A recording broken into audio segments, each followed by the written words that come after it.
mic cable, XLR. To go from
Good morning and welcome to this morning's full committee hearing entitled A Matter of Life and Death, Examining Preventable Deaths, Patient Safety Issues, and Bonuses for VA Executives Who Oversaw Them.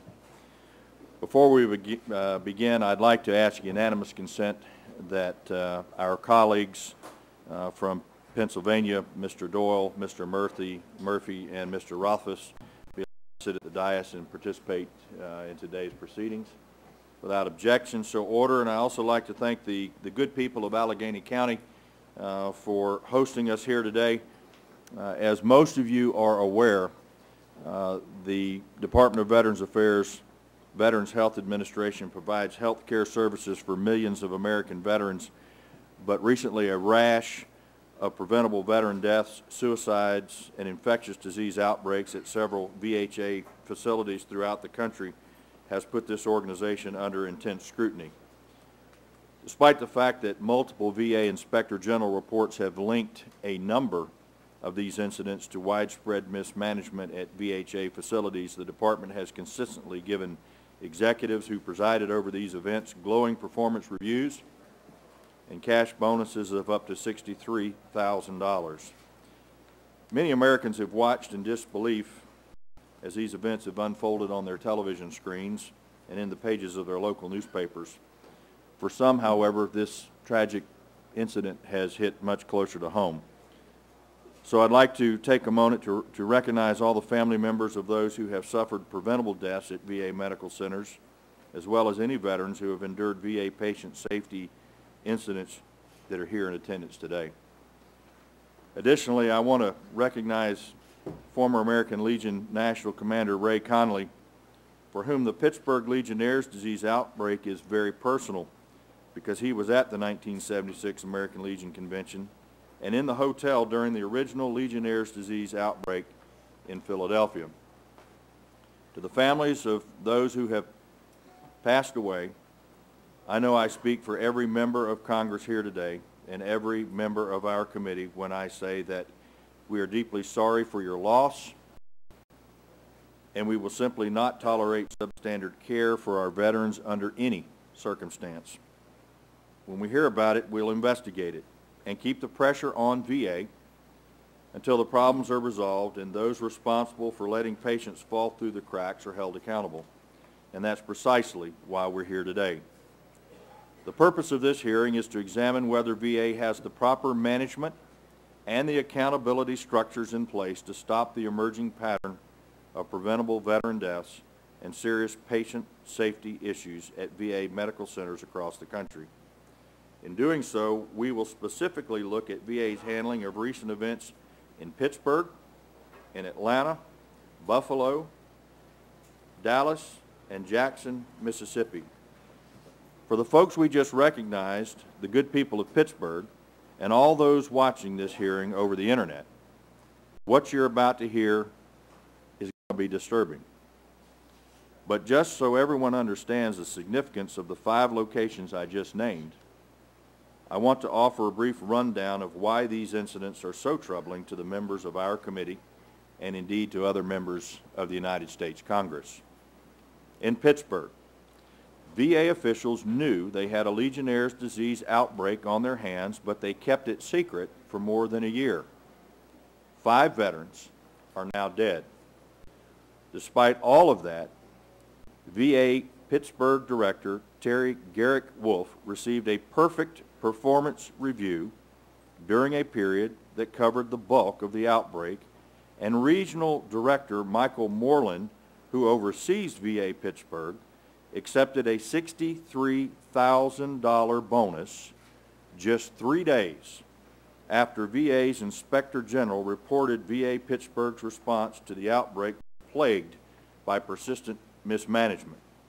In Atlanta, 2 VA Inspector General reports identified serious instances of mismanagement that led to the drug overdose death of 1 patient and the suicides of 2 others. True to form, VA doled out nearly $65,000 in performance bonuses to the medical center director who presided over the negligence. During a visit to the hospital in early May, hospital officials told me that although they had identified specific employees whose actions had contributed to patient deaths, no one had been fired. When I asked a room full of Atlanta VAMC leaders if there were any other serious patient care incidents that Congress needed to know about, they said no, failing to reveal a previously unreported suicide that the media would expose just 4 days later. At the Buffalo, New York VAMC, hundreds of veterans were potentially exposed to hepatitis and HIV after facility staff had been reusing multi-use disposable insulin pens. At least 18 veteran patients have tested positive for hepatitis so far. In addition, officials at hospitals in Buffalo and in Batavia failed to properly maintain medical records, leading to the damage of thousands of patient files. Despite all of this, David West, the man tasked with overseeing the Buffalo facility, pocketed nearly $26,000 in bonuses. The Dallas VA Medical Center has been the subject of a series of allegations from VA workers, patients, and family members regarding poor care at the facility, as well as more than 30 certification agency complaints in the last 3 years alone. The fact that there have been so many allegations of poor care at this facility is troubling enough. What is also troubling is that Congresswoman Eddie Bernice Johnson of Dallas worked for more than a year behind the scenes to get VA officials in Washington to seriously investigate the matter. Amidst these accusations, 2 top VA health administrators in Texas have collected a combined $50,000 in bonuses since 2011. The situation in Dallas mirrors another instance of VA's apparent failure to take multiple allegations of poor patient care seriously, this time in Jackson, Mississippi. At the VA Medical Center there, a series of whistleblower complaints from medical center employees to an independent federal watchdog called the Office of Special Counsel, or OSC, raised concerns about poor sterilization procedures, understaffing, and misdiagnosis. Based on OSC's recommendations, VA was required to investigate the complaints, but VA Undersecretary for Health, Dr. Robert Petzel, downplayed the problems by referring to them as kerfuffles. So, is it any wonder that the OSC wrote to the President in March of this year to voice serious concerns with the outcome of VA's investigation and the manner in which it was conducted? In her letter to the President, U.S. Special Counsel Carolyn Lerner said it does not appear that the agency has taken significant steps in improving the quality of management, staff, training, or work product, and that the whistleblower complaints raise serious questions about the ability of this facility to care for the veterans it serves. To me, that's about as far away from a kerfuffle as it can get. There are 2 sides to every story, of course, and later you and we will hear from VA officials who will likely tell you that these problems are all in the past. But just last Friday, VA's Inspector General released another report that will challenge that assertion. After an investigation into the VAMC in Columbia, South Carolina, the IG found that mismanagement at the facility helped create a backlog of thousands of gastrointestinal consultations, leading to 19 instances of serious injury or veteran patient deaths. We have a photo on display here that I took myself on this side of the dais during a recent visit to the medical facility in Albuquerque, New Mexico, and it depicts a quote from Dr. Petzel that was emblazoned on the wall of the facility, and it reads, "Improving our work is our work." Well, it appears that the work is not improving, and that the question VA officials must now answer is, where is the accountability? We're not here as part of a witch hunt to make VA look bad or to score political points. We simply want to ensure that veterans across this nation are receiving the care and benefits that they have earned. No one is questioning whether VA officials are sorry for these incidents, or if VA officials are committed to providing the best possible care, because we know that they are. We also know that the vast majority of the department's more than 300,000 employees are dedicated and hardworking, and many veterans are satisfied with the medical care they receive from VA. What we are questioning today is whether VA has the proper organizational culture, the accountability and management structures to minimize the future occurrence of heartbreaking situations like the one that I have just described. Considering that the VA executives who presided over the incidents I just described are more likely to have received a bonus or a glowing performance review than any sort of punishment, the question we are asking here today is entirely valid. By now, it's abundantly clear to most that a culture change at VA is imperative. Today, we will find out if VA leaders agree. I now yield to our ranking member, Mr. Mike Michelle from Maine, for an opening statement. Thank you very much, Mr. Chairman. I'd like to thank all of you for coming here today. Patient care issues are a continuing concern of this committee. I want to thank Chairman Miller for his aggressive oversight hearings, not only field hearings, but also in Washington, D.C., to address a lot of the issues affecting the VA. And I also want to thank my colleagues as well from Pennsylvania who are here today also. Patient care is a priority for me. In my own state of Maine, I keep a vigilant watch to ensure that veterans receive timely, quality, and effective health care. While we are here to discuss the problems within the VHA care system, I do not be remiss if I did not recognize the Veterans Health Administration is a very large organization, and the majority of employees throughout VHA are hardworking and very dedicated to serving veterans and their families. For those hard, dedicated employees, I want to thank them for their efforts. Unfortunately, we are here in Pittsburgh today to talk about some of the very serious problems within VA healthcare system. This hearing is focusing on 5 VA medical centers. However, patient care issues at 13 different locations has been brought to our attention just this year. It is clear that there are much that we have to do, and the systematic issues that plague the Veterans Health Administration is concerning to a lot of us on this committee.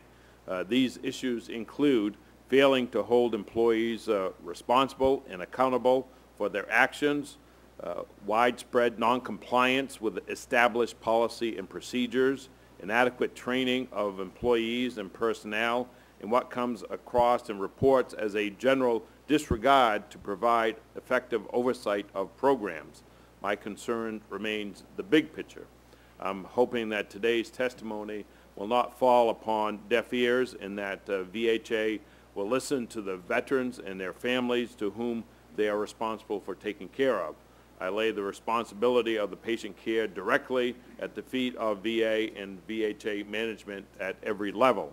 Today's hearing will shed light on what these 5 facilities are doing to correct the wrongs and put action plans in place to ensure these egregious actions are not repeated throughout the VA system. And I look forward to hearing from them on the progress that they have made to ensure that the veterans receive the quality care that they earned and deserve, the attention and good health care that we got to make sure that every veteran receives throughout the VA system. So with that, Mr. Chairman, I want to thank you very much for having this hearing in Pittsburgh, and I want to thank the panelists on both for coming today as well. Look forward to hearing your testimony. Thank you very much. I would like to recognize the gentleman who has the VA Medical Center within the confines of his congressional district, the gentleman from Pennsylvania, Mr. Doyle. Thank you, Mr. Chairman. I appreciate you and the ranking member being in Pittsburgh today. I wish you weren't in my city. You're here because something's gone terribly wrong in Pittsburgh. Before us, we have the family members who lost loved ones. And I want to say to each and every one of you that you have our deepest sympathy and condolences, and you deserve answers. And we're here today to try to get you some answers and to make sure that there's accountability and to make sure that this doesn't happen ever again We can never guarantee perfection in any system, but every day that the men and women, I want to say the vast majority of men and women who serve our veterans in VA hospitals are good people who care for our veterans, who love our veterans, and try to provide them the best care possible. But something clearly went amiss in these cities, and we need to get to the bottom of it to make sure that it never happens again. Mr. Chairman, I want to thank you. When Congressman Murphy and Rothfuss and I came to you when we first learned of this and asked for this committee to provide its oversight function, you acted swiftly.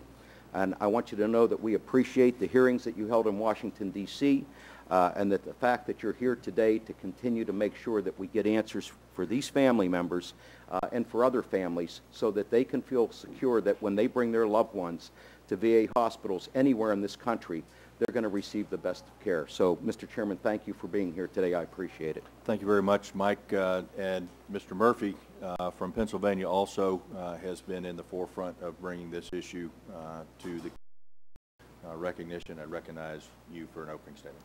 Thank you, Mr. Chairman. Proud to serve his country during World War II, William Nicholas told his family to always take him to the VA medical care.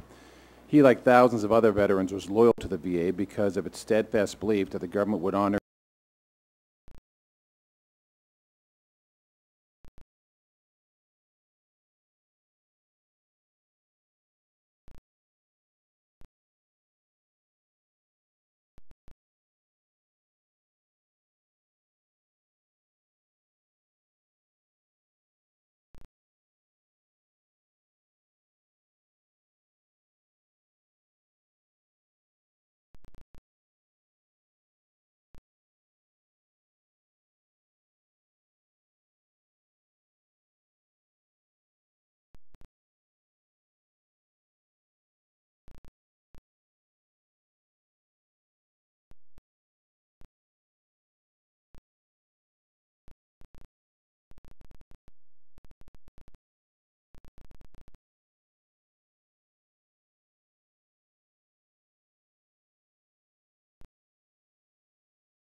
to control Legionella bacteria in the hospital's water system.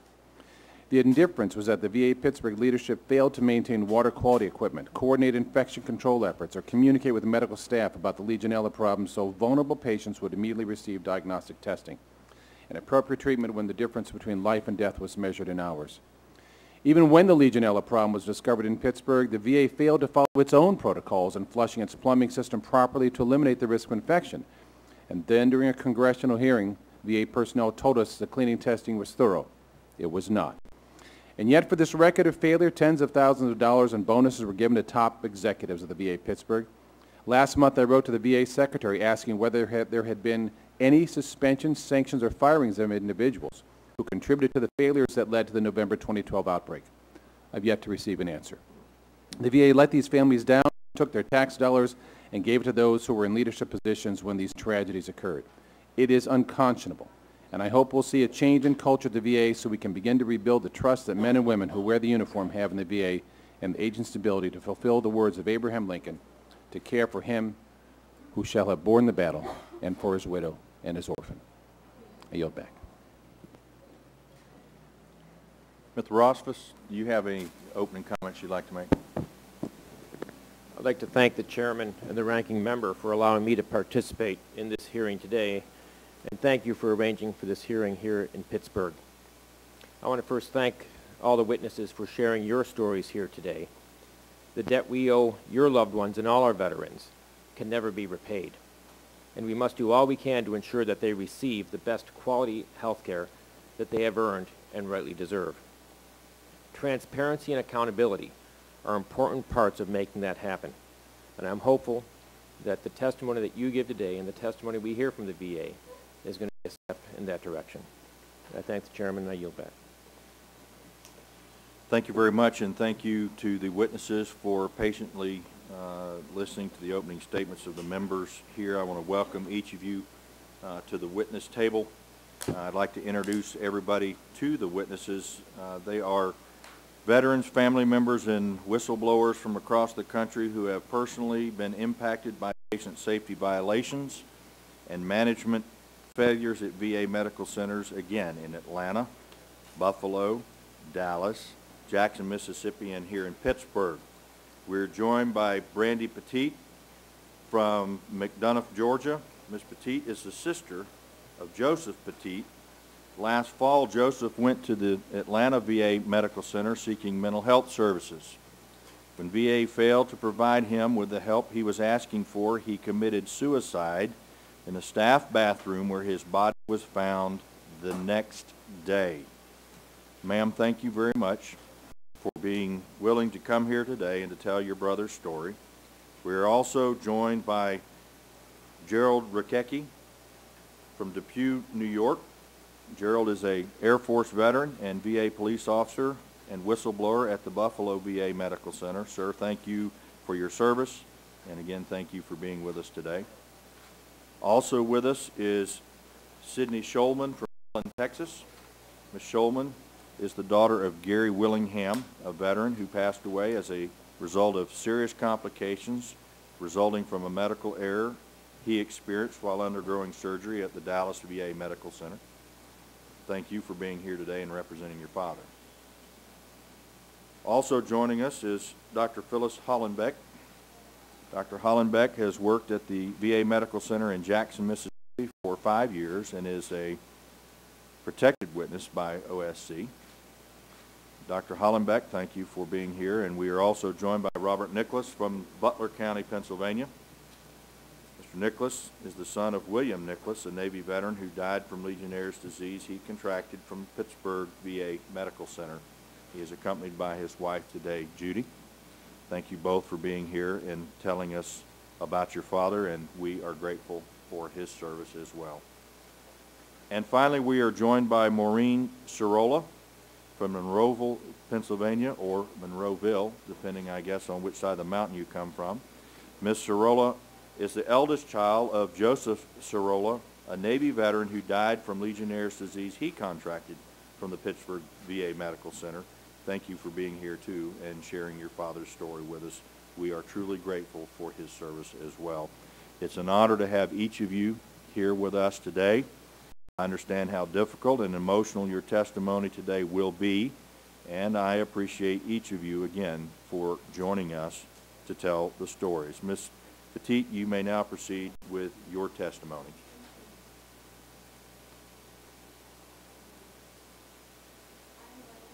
You're probably going to have to pull it up real close to you. I am Brandy Petit, sister of Joseph Petit. Thank you for allowing me to speak about my brother. Joseph didn't have a lot as a child, but he wanted more. Joseph showed me information he had about the Army. He told me I want to be the best of the best. He believed he could make a difference as an airborne ranger. Growing up, Joseph was very active. He ran, weightlifted, and seemed to eat everything in sight. I can't ever recall him taking any medications, even over-the-counter meds, for something as simple as a headache. Joseph was determined to be a ranger.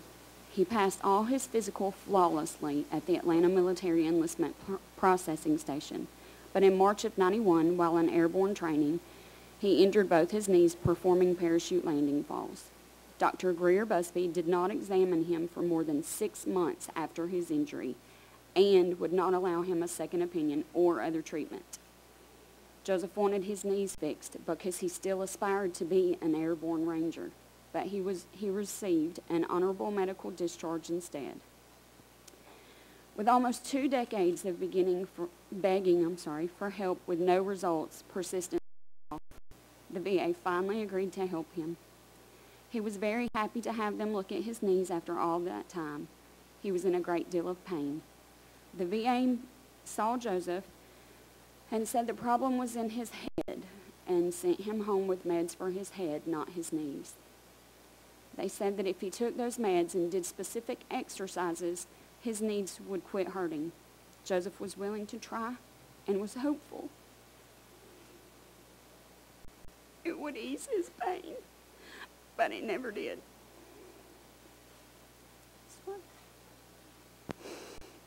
In February of 2012, I took him to an appointment at the VA, set up at QTC Medical Group where he had to do several movements with his knees. I heard one of his knees pop that sounded like a chicken bone snapping. The other one sounded like bone-on-bone grinding. Those sounds gave me chills. If his knees were okay, then please explain how I heard those sounds. Why did my brother break his teeth gritting from the pain of trying to walk? One day, Joseph went to the VA seeking help, and they told him that he needed to leave because he didn't have an appointment. The VA police physically and forcibly removed him and put a standing order in place to arrest him if he showed up again without an appointment. I am outraged at his treatment that day. My brother deserved respect, if nothing else. If your job involves people, it doesn't matter how many credentials you have. Without compassion, credentials mean absolutely nothing. The Bible says in Luke to treat others as you would have them treat you. My brother treated everyone with respect. Joseph told me if he did what the VA said, they would finally fix his knees. So he took over 20 pills a day as prescribed. And just about every time he went to an appointment, they locked him up for being unstable or suicidal. And they changed his meds and sent him home. Joseph was afraid that if he stopped following the VA's treatment, they would stop helping him. Due to the side effects,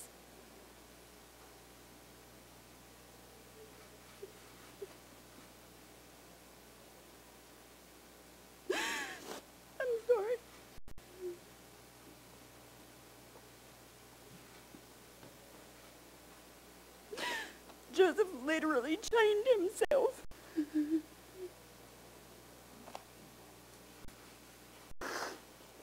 Around his ankle and used a master lock so that he would not wake up hallucinating and harm someone. He told the VA he was suicidal, but they ignored him. So he went to the bathroom, put a zip tie around his neck, and someone walked in and found him on the floor unconscious. Again, they changed the meds and sent him home about a week later. He begged them to put him on some meds that wouldn't give him those thoughts. Sorry. He stated he wasn't thinking clear. Please lock him up. He didn't want to hurt anyone. He begged the VA to fix the medication problem they had created. He wanted to walk without pain. Many of his medications caused hallucinations. He went to the VA on November the 8th, hearing voices and hallucinating and asking for help. My brother was a prisoner in his own body. He couldn't even stand up alone. My 12-year-old son watched his Uncle Joseph fall down the stairs. My brother, who was so selfless and compassionate to others, was dying in front of me. Joseph sent me text, hallucinating. It was very sad to read those. He was not my brother anymore. My brother was hiding in there somewhere trying to get help. He did not commit suicide because he felt sorry for himself. He committed suicide to protect others from his hallucinations. Joseph was given information about homeless shelters. My brother would have never been homeless. The words homeless and veterans should not be used together. Veterans fight for our freedoms. I do believe they should be treated with more respect. If you go to a VA and look around, you will see a lot of men and women being neglected, forgotten, and shamed by the actions of the American people. The VA also disrespected my mom and I after his death. We didn't know where to go to pick up his belongings. My mom was on the phone asking the VA police where to go. Their reply was, "How did he die? Was it suicide?" Now you tell me why they had to ask my mother that right then. We need to make sure that compassion is not forgotten when dealing with a person, a brother, a son, an uncle, a friend, a soldier. Joseph was gracious and generous to the bitter end. Seeing no way to a cure in the care provided, he took himself out of the long, long line to make way for someone else to try to get help from the VA. It was typical of my brother to bring much attention in his quiet way to another lack of ethics in government. I don't believe my brother was perfect, nor do I believe anyone else in this world is. I do believe when someone says they need help, they should be taken more seriously. How dare anyone try to hide my brother's death? Why didn't someone make sure he got on the transportation bus home? 10 months ago today, they found him several hours later in the bathroom where he had committed suicide. This could have been avoided. He was a good soldier, a good man, a good son, a good friend, and a damn good brother. What would you do if Joseph was your brother or your son or your friend? Thank you. Thank you very much. Mr. Rukecki, you may now proceed with your testimony. You are recognized. I, Gerald Rukecki, have been invited by Congress to testify in regards to all knowledge I have about veterans' health care at the Buffalo VA. This written document contains information about events which occurred from December 2011 through the present period of time. Some of the information was directly relayed to me by VA Buffalo HIMSS employee Mr. Leon Davis, VA Buffalo LPN employee Patricia Morrison, VA Buffalo EMS employee James E. Carney. The following is my statement and affidavit on this matter. I served over 2 years consecutive active duty with the United States Air Force. I am a service-connected veteran, and I was honorably discharged from my military service. I'm employed by the facility as a police officer. I have also served as a steward and a chief union steward with the Service Employees International Union, Local 200 United, which is the exclusive representative of the VA employees within the particular bargaining unit. In the course of my collateral duties as chief steward, I represented Mr. Tracy Harrison, a VA Health Information Management Systems employee who was in fact a whistleblower concerning the mismanagement of veterans' medical records. Mr. Harrison made a protected disclosure of damaged and mishandled records and was subsequently threatened by Associate Director Mr. Jason Petty. In December of 2011, I became aware of these allegations of mismanaged records by Mr. James E. Carney, who was also a union steward under my charge. Mr. Carney explained to me the 4 HIMSS employees' allegations. Over the next month and a half, I had several conversations with Mr. Carney about these allegations, and at first it was hard for me to digest the magnitude of what I was being informed of. According to Mr. Carney, approximately 240 boxes containing hundreds of patient records were wet, moldy, stuck together, out of sequence, out of order, inaccessible, and unattainable. Eventually, I informed Patricia Morrison, who is also the current SEIU divisional chairperson for the Buffalo Division. I relayed this information directly to her in January of 2012. In turn, Ms. Morrison warned me to keep out of it. Ms. Morrison explained that Associate Director Jason Petty confided in her with his plans to take administrative action against the reporting HIMSS employees in the form of reclassification, downgrading, and possible removal from government service. It became clear to me Ms. Morrison was placing her support as the SEIU divisional chairperson behind Jason Petty and the HIMSS manager Liz Kane instead of the membership she was elected to represent. I was aware of a subsequent meeting held between labor and management on this matter, which took place on February 8, 2012, which proved ineffective. In fact, Associate Director Jason Petty made a clear written threat against the 4 HIMSS employees, Mr. Leon Davis, Kathleen Manna, Pamela Hess-Wellspeak, and Tracy Harrison. Associate Director Jason Petty sent a Microsoft Outlook email in which he singled out the whistleblowers by writing U4.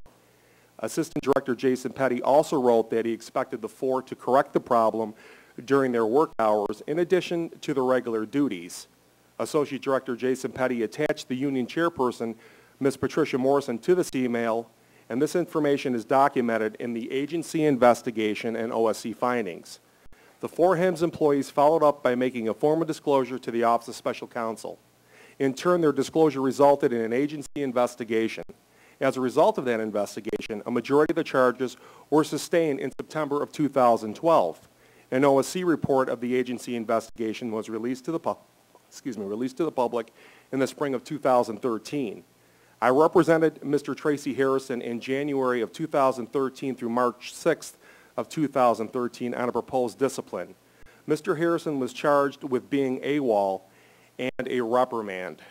2 forms of discipline for 1 incident. The fact is, Mr. Harrison requested annual leave in the VA's computer leave system. Mr. Harrison's leave was in fact approved, and he took his approved leave. Ms. Kane, however, performed a corrected time card, reversing Mr. Harrison's approved leave so she could impose discipline. The evidence proved the discipline Mr. Harrison experienced was a direct result of retaliation from HIMSS manager, Ms. Liz Kane. I successfully represented Mr. Harrison by proving to Assistant Director, Mr. Royce Calhoun, that discipline was completely unwarranted based on the facts in my investigation. I disclosed my proof of retaliation against Mr. Harrison in writing to Assistant Director, Mr. Royce Calhoun. Mr. Calhoun had assumed Ms. Kane's managerial duties for the VA release of information, HIMSS, on or about February 25th of 2013. What I have learned throughout this entire ordeal is that there are 2 completely different standards of employee conduct at my facility. The average employee is held completely accountable for his or her behavior and or misconduct. However, this standard does not apply to high-level management employees and senior executive service. Evidence of this exists in the agency's investigation of mishandled records and the subsequent report filed by the OSC. The agency's investigation and OSC findings clearly proved Associate Director Jason Petty was found to have made 4 separate threats against 4 whistleblowers that did their job by reporting wrongdoing. The investigation also proved that Associate Director Jason Petty's investigation of the moldy records was not accurate. I believe it is plain to see that Associate Director Jason Petty's investigation was in fact false. However, Associate Director Jason Petty was not disciplined. Associate Director Jason Petty was recognized for acting quickly. Associate Director Jason Petty was in fact commended for doing the exact opposite of what he should have done and what he is compensated with GS-15 pay to do. Liz Kane received only a counseling for her part. A verbal or written counseling is not even considered discipline. VA employees in senior executive service and high-level management employees are supposed to be the pillars of integrity, morals, and ethics. This entire ordeal has shown me they are in fact just the opposite.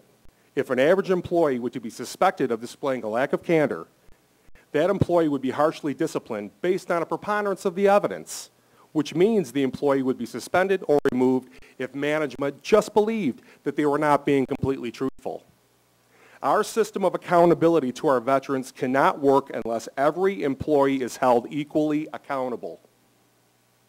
The fact that veterans' medical records were sent out to the retirement center wet, moldy, inaccessible, and unattainable shows a clear disregard for duty and serious ethical violations on the part of the managers who were in fact well aware.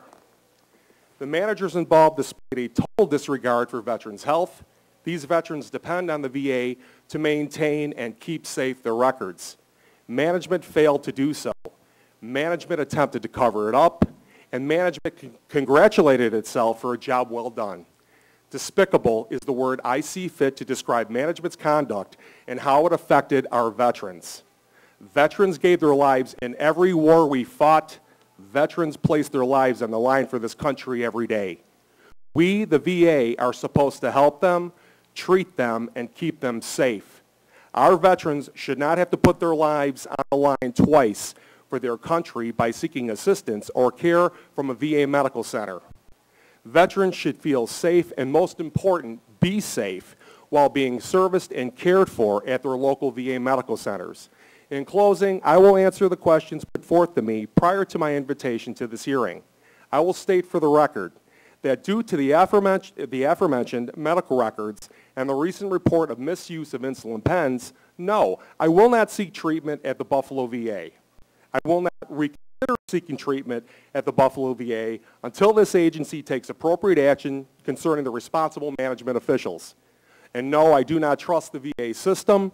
It is a system in which managers commit wrongdoing, cover it up, and get rewarded for doing so. The end result is an inability for this agency to identify serious issues and correct them quickly in order to properly serve our veteran heroes. Please feel free to ask me any questions, and I will do my best to answer. Thank you. Thank you very much. Ms. Shulman, you are recognized. Hello. Good morning. I'd first like to thank all of you for inviting me here today. I feel honored and greatly appreciate the opportunity to testify on behalf of veterans and their families. Before I begin, I want to introduce myself and the gentleman sitting behind me. My name is Sydney Willingham Shulman. I live in Allen, Texas with my husband and 2 children near both my mother and one of my sisters, Sarah Bell, who is here in attendance today.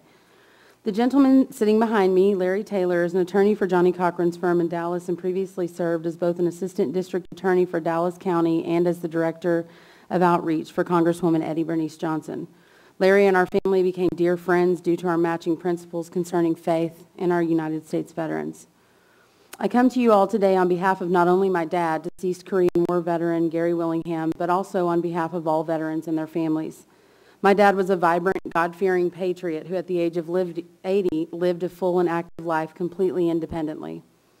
He was a great man of faith who lived his life based on strong principles. My dad loved the United States and never passed on exercising his right to vote and never missed a birthday party for one of his very young grandchildren. He was the model of what a dad, grandfather, and citizen should be. He was not a man that took handouts, not even as he struggled to raise 3 daughters on his own. Because he believed in earning everything he received, he felt it was only appropriate to rely on the VA health system for his health care needs. He did, after all, earn it. It was his pride in this belief that made him continue to use the Dallas VA for his health care for many years. In 2009, he noticed a lump forming in his neck, so he went to the Dallas VA to have it looked at. After over a year of the VA's doctors unsuccessfully trying to find out what was thought to be cancer, they recommended surgery to remove the lump. After removing the lump, they guessed that the problem must be his tonsils, so they removed them. They discovered after the tonsillectomy that they had guessed wrong. By 2010, the lump in his neck had returned, and the surgeons at the VA again recommended to my dad that they should operate to remove it. In the morning of November 18, 2010, my sister, my dad, and I arrived at the Dallas VA at approximately 5:45 in the morning. He was not taken back to begin surgery until 2:25 p.m. After waiting for more than 6 hours, 2 surgeons emerged and began telling us about the surgery. During their explanation, we were told that multiple tears had been made into his jugular vein, which caused a massive blood loss. To stop the blood loss, they began clamping everything. The next statement is a direct quote from the surgeon. We realized 6 minutes later that we had clamped his carotid artery. We found out later when we obtained the medical records that his carotid artery was actually clamped for 15 minutes, not the 6 minutes that we were initially told. Due to the 15 minutes that my dad's brain was not getting oxygen, he suffered a massive stroke. He would undergo 3 more surgeries to stop the internal hemorrhage that kept forming in his neck, and his 5th surgery to place a feeding tube would occur a mere 3 days after the first. My dad would spend approximately 3 weeks in ICU and would later spend a week on the patient floor. After the week on the patient floor, we were told that he needed to be discharged because had he not suffered a stroke, he would have already been discharged. At that time, we were also told that due to the tracheotomy in his neck, he could not continue his care at the VA's rehab facility because they were not equipped to handle patients with tracheotomies. We were urged by an employee at the Dallas VA to get our dad out of that hospital because it was not safe for him. We were also told to obtain his records as quickly as possible before they disappeared. We used private health insurance to place him in other rehabilitation facilities. I want to stress that our family made important, life-changing decisions on behalf of my dad because we thought he had a chance at recovery based on the thought that he had only suffered a stroke with 6 minutes of oxygen loss to the brain. Had we known the truth that he had such a massive stroke with 15 minutes of oxygen loss to the brain, we would have never made some of the decisions we did to aggressively rehabilitate him. We know now that someone who has such a massive stroke has been given a death sentence. It is only when, not if, they will die from the complications of the stroke. My dad spent the last 6 months of his life in the skilled nursing facility at the VA. Every day his dignity was stripped away as he defecated in a diaper, then dug his own feces out because he was being neglected. Despite promises that these issues would be addressed, my dad died on December 24th, 2011, due to bacterial sepsis and aspiration pneumonia. E. coli bacteria, like those found in feces, were found in his body and around his heart. He also drowned in the tube feedings that had been improperly administered. Since his death, our family has filed a federal tort claim against the VA. After filing the claim, we were shocked to find out that the attending surgeon could not be held liable for his medical negligence because, contrary to surgical notes, he was not a Dallas VA employee. As a result, the VA is refusing to claim full responsibility for an act committed in their facility. I'm here relaying our graphic, horrific experience so that no other veteran or their family will experience what we did.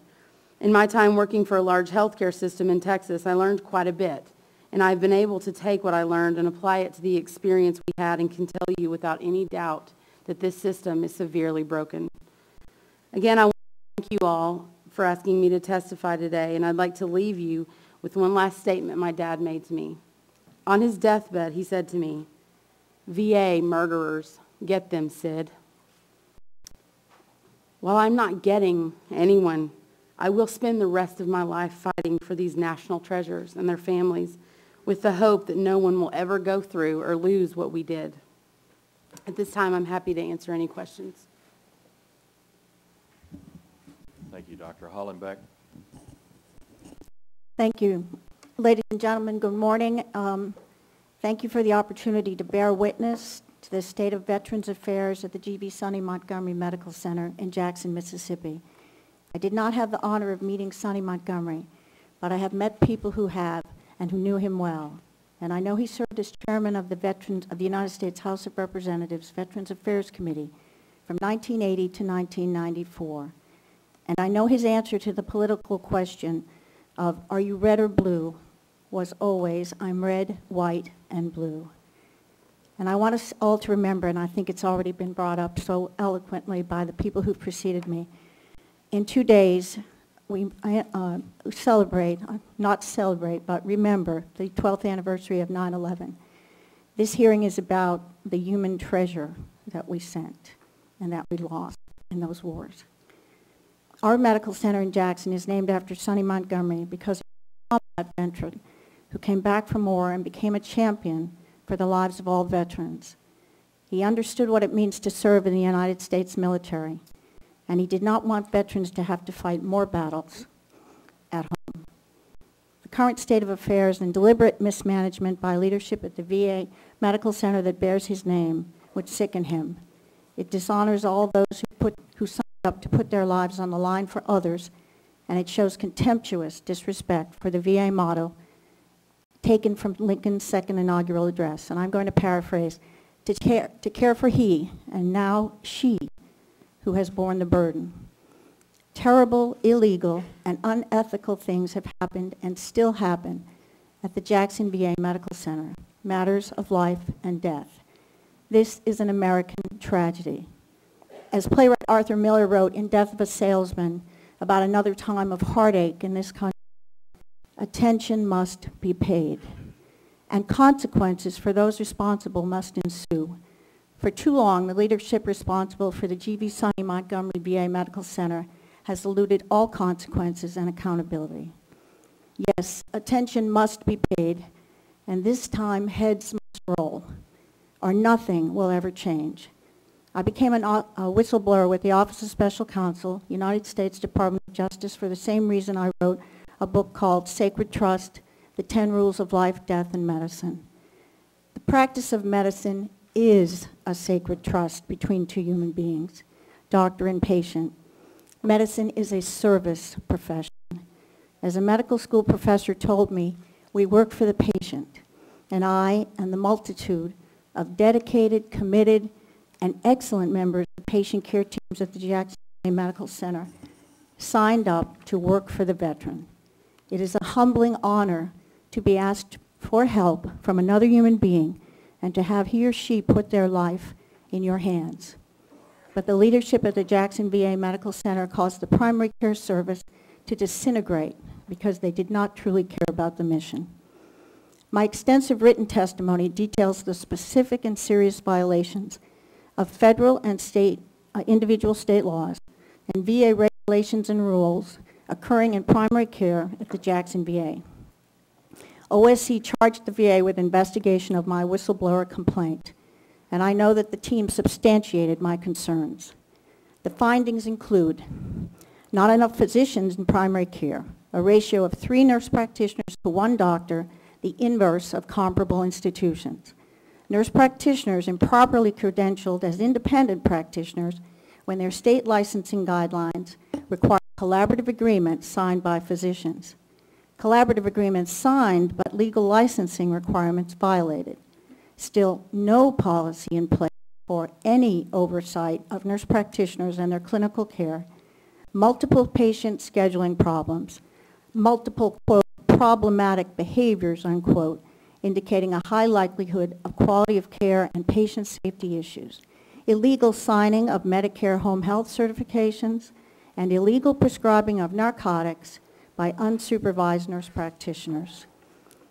Essentially, everything that happens in primary care at the Jackson VA can be included under the umbrella of being unethical, illegal, heartbreaking, and life-threatening for the veterans. And everything in the care of the veteran starts in primary care. A casual and careless disregard for the law and the veterans and dedicated employees is the management mode of leadership at the Jackson VA. The names of the regional and local administrative and medical leadership are included in my written testimony. I will name them now, as others have certainly named specific people at their institutions. Rika Lewis-Payton, Joe Battle, Dot Taylor, and Doctors Kent Kirshner, James Lockyer, Jesse Spencer, and Greg Parker. I've included the details of their illegal and unethical acts and attitudes and specifics on nurse practitioners. I promised my Iraq War Army veteran son I would let the committee know veterans have lost faith in the VA system and thus government. And so I charge you not to fail the veterans this time. As a character in Arthur Miller's play, All My Sons cries out when he realizes unethical acts have caused the deaths of servicemen. They were all my sons. All the veterans are the sons and daughters of all of us. They deserve only our best. Thank you. Thank you, Doctor. Mr. Nicholas.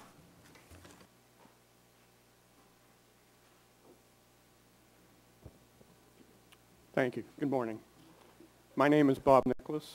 I'm the oldest son of William Nicholas, who died on November 23, 2012, from the Legionella bacteria we contracted while a patient at the VA hospital in Pittsburgh. Before I would begin, I would like to thank the committee for arranging this field hearing in Pittsburgh. Without the support of the chairman of the House Veterans Affairs Committee, Congressman Jeff Miller, our local congressman, Tim Murphy, Keith Rothfuss, and Mike Doyle, and Senator Bob Casey, as well as the members of the press, such as Sean Hamill of the Pittsburgh Post-Gazette and Ed Schmeltz of the Pittsburgh Tribune Review, and all of you who are here and were here with us at the congressional hearing in February. We may never know the truth. My father, William Nicholas, was not only a devoted husband, father, and grandfather, but also a proud, loyal veteran who served his country in time of war. In 2008, at the age of 83, he helped my brother construct a memorial to the World War II veterans in his community. And every day at our home, the American flag could be seen flying in our front yard as a symbol of his belief in this country. On November 1st, 2012, my father entered the VA Pittsburgh Hospital. He and my mother had private health insurance, however. He opted to go to the VA because he believed that's where a veteran would get the best care. For the first 16 days of November, my father was allowed to shower and drink the hospital water without any warning from the VA PHS that a CDC aid team was already on site working on an ongoing problem with the deadly Legionella bacteria outbreak, and that the CDC had already linked the cases of 2 VA patients who contracted Legionnaires to the hospital. My father came down with a fever and elevated potassium levels and was moved to the ICU. Hospital staff advised us that he had an infection, and we were assured that they were running the proper tests to determine the cause. You cannot imagine the anxiety we experienced on Friday, November 16, 2012, when we learned that the VA had announced a Legionella outbreak. The next day, during our visit, we noticed that signs had appeared which read, "Due to waterline problems, this fountain is out of order," or "Due to waterline problems, do not use." Still, there was no mention of Legionella or Legionnaires.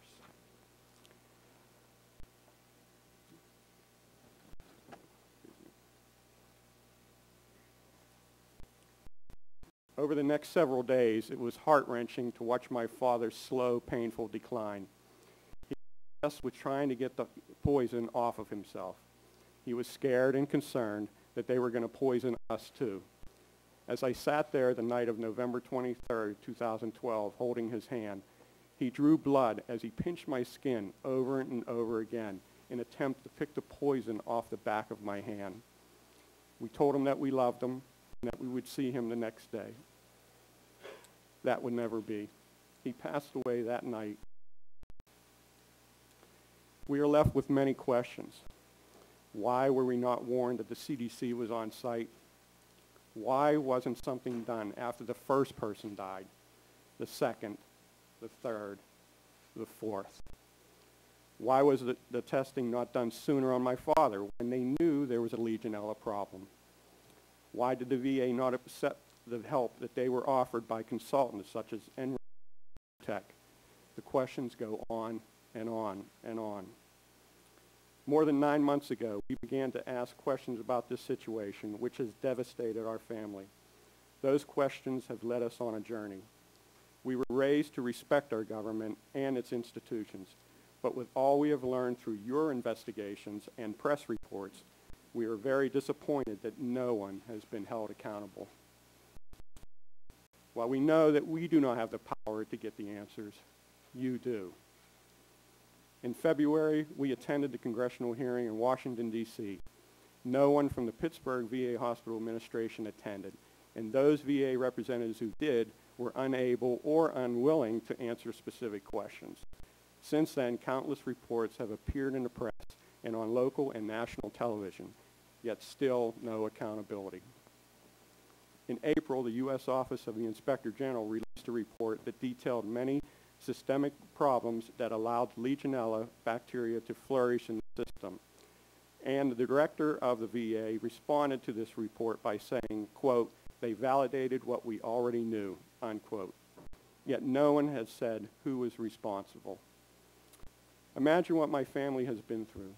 Do not forget the veterans who senselessly lost their lives through a long, painful process full of anxiety and struggle. I am asking everyone who is present today to reflect on this one question. What would have happened if you had performed your job in the same manner as the administration at the VA PHS? Would you still be employed? Would you still have your benefits? Would you be receiving bonuses? We urge Congress and all veterans to join us to demand answers and accountability. The same tax dollars paid by every citizen, including family members affected by this travesty, are the same tax dollars used to pay the salaries, benefits, bonuses, and budgets of the employees of the VA PHS. We beg you to please help us get the answers and accountability which the following victims deserve. My dad, William Nicholas, John Ciarola, Clark Compton, John McChesney, Lloyd Wanstreet. Thank you for this opportunity to testify, and I will be happy to answer your questions at this time. Thank you, Mr. Nicholas. Ms. Nicholas, thank you for being with us as well. Ms. Ciarola?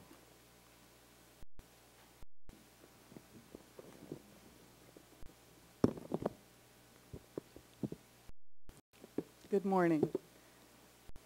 I want to thank you for the opportunity for us to testify here today on behalf of my family regarding the VA Pittsburgh Legionnaires outbreak. My name is Maureen Ciarola, and I'm the eldest daughter of John J. Ciarola, a United States Navy veteran who died from Legionella while residing in the Pittsburgh VA healthcare system.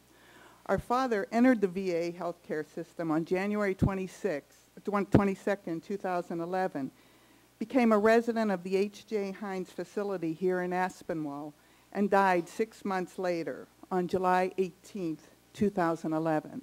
And as of present time, he is the first veteran to die of the Legionnaires. While our father was in the Pittsburgh VA, we were actively involved in his life and his medical care. In fact, there's a notation in his medical records warning of just that. First, my testimony today has nothing to do with the people who work directly with the veterans. We would like to thank all of the employees and staff at the Aspinwall facility who were very kind and professional while our father was there. And we would like all of them to know our appreciation.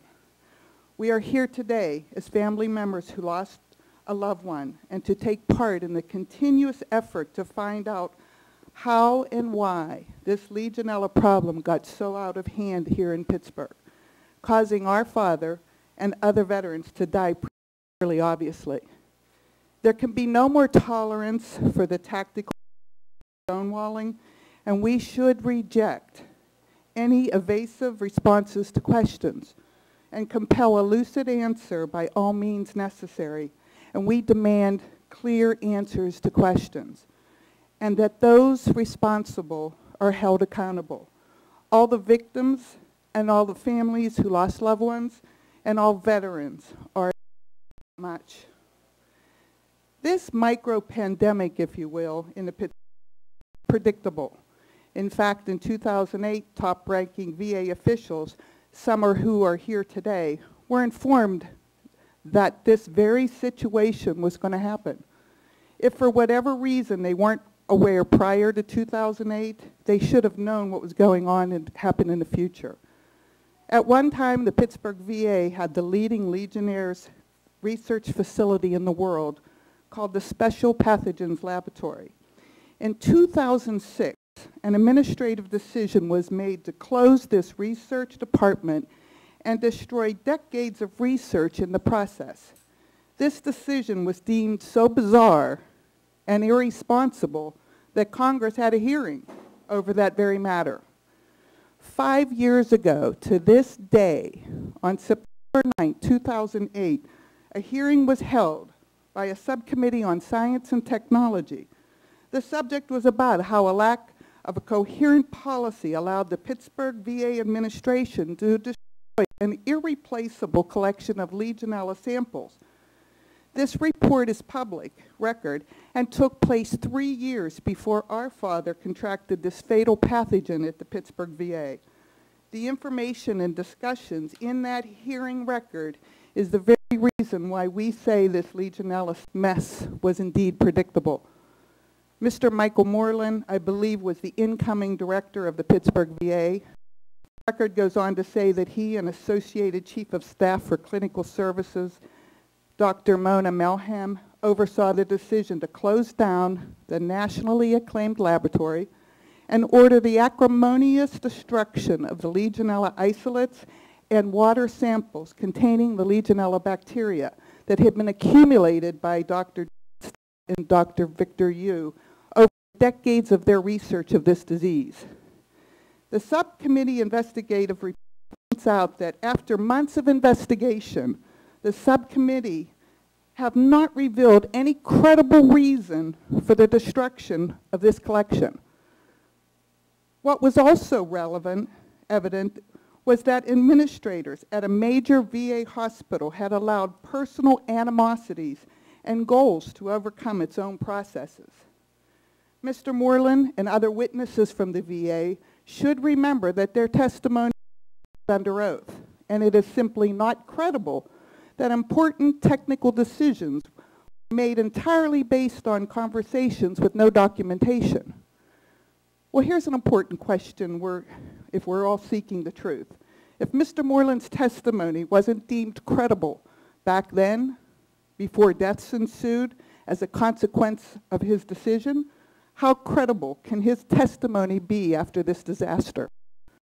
The record continues. I cannot imagine the circumstances under which a federal health agency official would unilaterally order the destruction of human tissue collection without receiving of agency's research office and the Research Compliance Committee, and why that official would apparently make false statements during the destruction to keep the associate director for the research at the center in the dark until the destruction was complete. When Dr. Stout was questioned about the research because the bacteria kept changing, so as to stay ahead of it, she states, "We have been for many years trying to put the tools in the toolbox to prevent the disease, which includes treatment of water distribution systems with various methods to control the presence of the bacteria in the water. And like with antibiotics, there's no perfect solution, so we continuously do research to perfect the techniques." And she attached a report of the September issue of Clinical Infectious Diseases demonstrating that there is an increase in the number of cases that have been noted. Dr. Yu testified that microbes are evolving and antibiotic resistance is now a major problem. And 2 days prior to the sample destruction, they had received a commentary from one of their colleagues in France regarding just that concern. And finally, one subcommittee member finally commented that all of us may pay a price for this conduct, veterans most, because the nation lost one of its leading research labs on hospital infectious diseases. Well, veterans did pay a price. On February 2013, the CDC report to the U.S. House Subcommittee on Oversight and Investigation states, in fact, that 32 cases of Legionnaire's disease was diagnosed at the Pittsburgh VA between January 1, 2011 and October 21, 2012. Prior to the release of that CDC report, the VA vehemently had claimed that there was one death. Well, after that report, they were compelled to come clean. There were at least 5, and now a possible 6th death is linked. We don't know, nor do I think we will ever know, how many victims there were in the past or that exist today. They definitely chose to be careful and quiet about this. In our case, during the week of July 11th, 2011, we were adamantly told by our father's clinical care nurse practitioner and the doctor who ultimately signed his death certificate, and I quote, "Legionella had nothing to do with your father's condition. We treated and cleared that with antibiotics before we put him on the ventilator." Additionally, there were 2 different water systems representatives that gave testimony in February of this year. Mr. Aaron Marshall, Operations Manager for Enric Products, which supplies copper-silver ionization systems for the control of Legionella, testified that in June 2012, the VA contracted them to perform a review of their copper-silver ionization system and its operation at the University Drive facility. However, the VA withheld critical data from them and requests to to view the Legionella test results were denied. They were denied that information. He also stated that he first learned the Legionella problem at the VA through the media after and that some deaths had already occurred. He stated their copper-silver ionization is an effective method of controlling Legionella bacteria. However, it needs to be properly maintained and regularly monitored. And if they had been aware of the situation, we would have recommended implementing the reactive course immediately. And Mr. Steve Shira, chairman of the CEO of Liquitech, the company that manufactured the Pittsburgh system, in his prepared statement says it was simply a matter of maintenance. And if Liquitech were notified, we would be able to correct the problem and eliminate the Legionella bacteria within 24 to 48 hours once action was taken. And he goes on to say that the outbreak at the Oakland VA, Pittsburgh VA, could have been prevented with standard maintenance and open communication. Think about this for a minute. You eliminate the world's renowned Legionella experts whose life's work is all about preventing, eliminating, and treating those that contract the deadly bacteria, and by all reasonable accounts, they would have been the first responders the moment before this deadly bacteria reached this critical stage, ignored the procedures and the advice of the product's manufacturer that helps to keep the bacteria in check, and withholding critical information from the water treatment professionals while knowing that the deadly bacteria, Legionella, was lurking in the water systems at the Pittsburgh facilities. If he eliminated the advice and the work of all these people when the disaster is predictable, who was Mr. Moreland getting advice and counsel from? And if you read the records of those 2008 hearings and 2013 hearings and all that was discussed there, it should be criminal. Under Mr. Moreland's watch, adequate policies and procedures were either disregarded or non-existent. Warning signs and recommendations were either ignored or considered insignificant. And there was certainly a complete lack of communication and request for help according to the water systems experts. At the February 5th hearing of this year in Washington, D.C., Mr. Moreland had no prepared statement and testified to that subcommittee that he didn't know too much about the issue or that it's complicated. In fact, he testified he first became aware that there was a concern of Legionnaires at the Pittsburgh VA in the fall of 2011. Apparently, Mr. Moreland was clueless in 2006 about the Legionella bacteria generally, attending the 2008 hearings over that decision that led to those hearings, and he didn't learn a thing. And he's still clueless about the Legionella issues in his own facility. 2011, 2012, and now we find out 2013. Additionally, the Veterans Affairs Office of the Inspector General issued 2 reports this year, one in April and one in July, finding that the Pittsburgh VA had, in fact, inadequate maintenance at all times of the copper-silver ionization system, failure to conduct routine flushing, failure to test patients with hospital for Legionella, inadequate testing requirements, and utilized loopholes in reporting Legionella to the CDC, state, and county health agencies. Like I said, this situation was predictable, and if indeed predictable, then casualties were imminent. If deaths were imminent, then that had to be acceptable to those knowingly responsible. Mr. Moreland and his administration regime knew that the water system at these facilities had a Legionella problem, eliminating a diligent water monitoring scheme, obstruction of investigations, and the misleading of families and agencies was no less than gross negligence and gross misconduct or complete incompetency.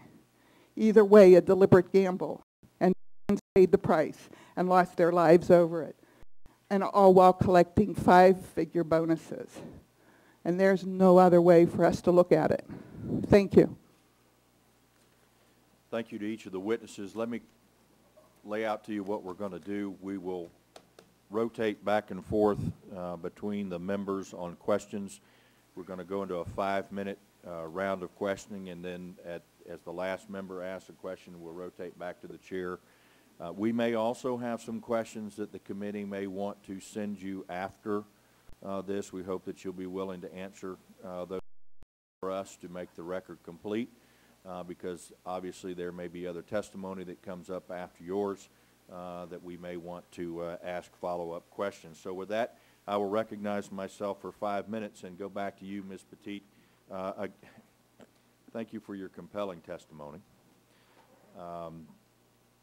I cannot tell you how angry I was when I got a frantic call from VA telling me that they basically forgot to tell me about a suicide that had occurred prior to our visit.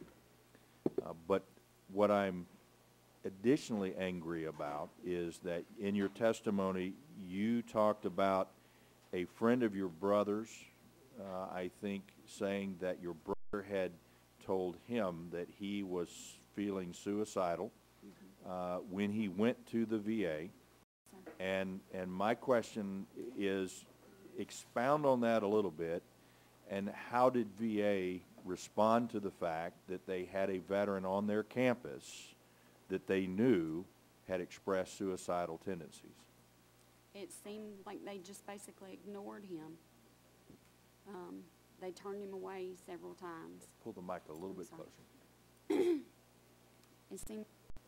It seemed like they basically ignored him. They turned him away several times.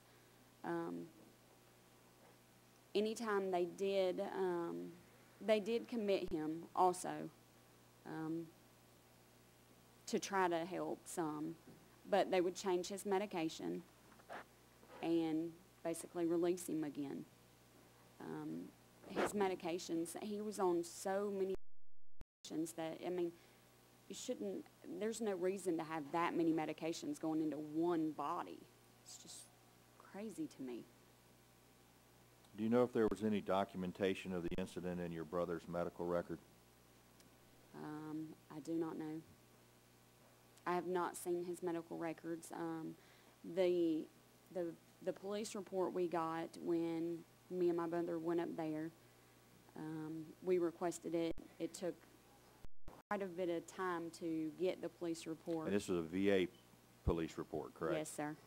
It took quite a bit of time to get it, although we had written a statement and requested it.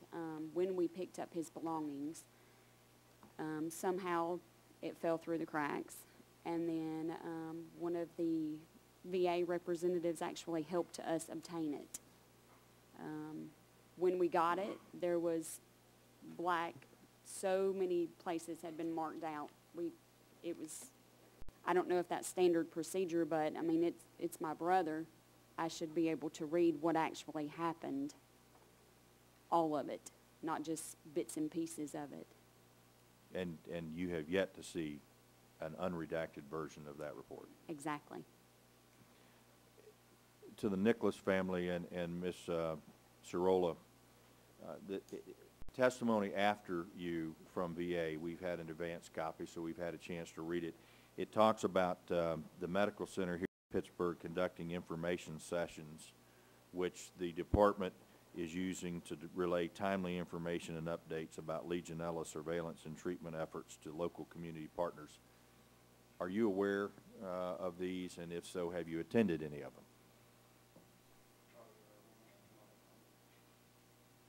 Not at all. Is anybody in the room aware of any of these taking place? Thank you, Mr. Michaud. Thank you very much, Mr. Chairman. Mr. Nicholas, this question is for you. And first of all, I'm sorry, for your loss. Aside from the signage indicated not to use the water lines, was there any guidance given to the veterans and their families by staff regarding the Legionella outbreak? No, when we heard it, I believe, we went in to see my dad the following day, and that's when we did notice the signs on the water fountains and on the sinks in every room, stressing do not use due to water pipe problems, do not use. And but there was no other mention of Legionella or Legionnaires while we were there. So no staff told you anything about it No. other than the signage? Ms. Petit, this question's for you, and I'm also sorry for your loss as Thank well. you. As a family member, do you believe that, what do you believe would been more helpful to you from the VA as far as understanding what your brother was going through? I think they need to reach out to other family members, friends, a death doesn't just affect the next of kin. They need to reach out to more people and find out what's going on.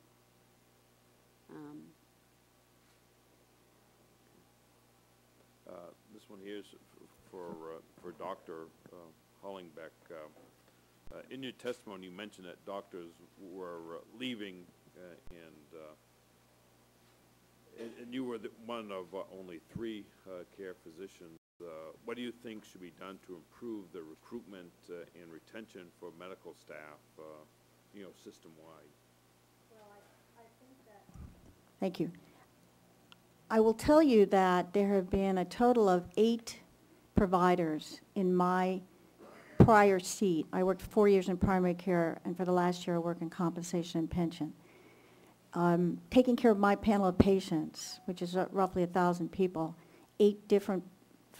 7 physicians and 1 nurse practitioner have rotated through. They finally got a 4th physician, and he quit recently after 2 months. He was pressured again with an overload, the same kinds of patient scheduling things I've outlined in depth, double booking. He was also pressured about prescribing narcotics on a patient that he didn't take care of.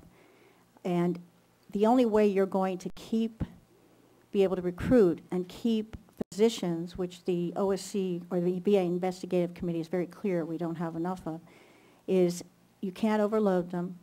You can't ask them to be double booked with no control, then see every walk-in that comes in. Again, your hairdresser doesn't work like this. Certainly no decent medical facility does. And you could offer more money, but you will keep people if you treat them as decent human professionals taking care of other human beings. Thank you. This question is also for you. The testimony from Buffalo, New York facility points out the discrepancy between how staff and management are held accountable. Can you comment as how that pertains to Jackson?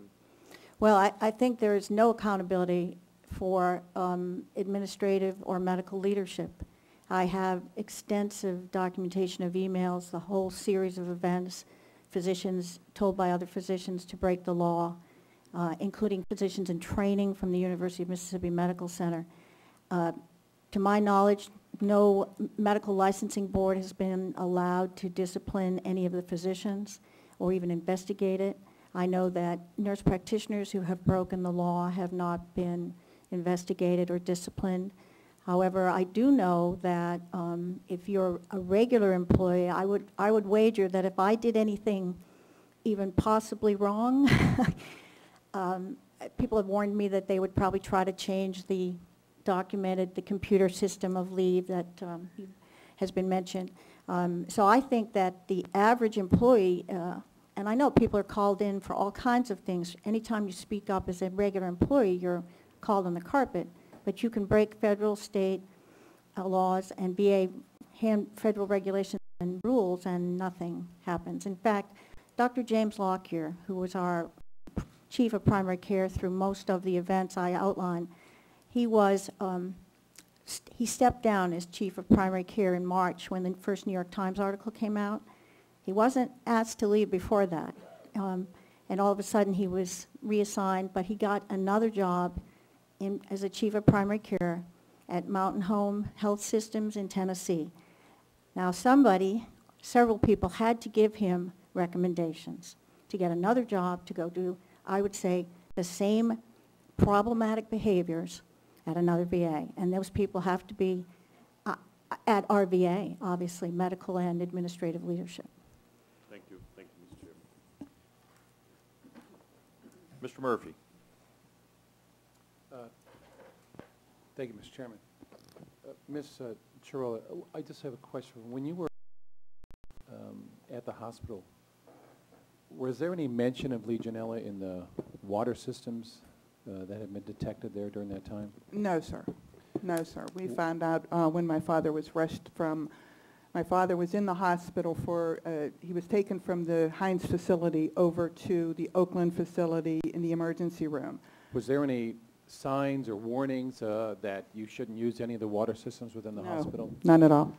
When the VA said you should test your water at home for Legionella, am I correct? Yes.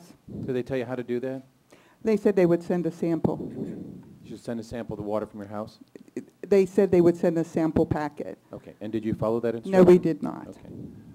Ms. Nicholas or Mr. Nicholas, when you were at the hospital, did you see or hear of any warnings or signs regarding use of water or restrictions of water around the hospital around?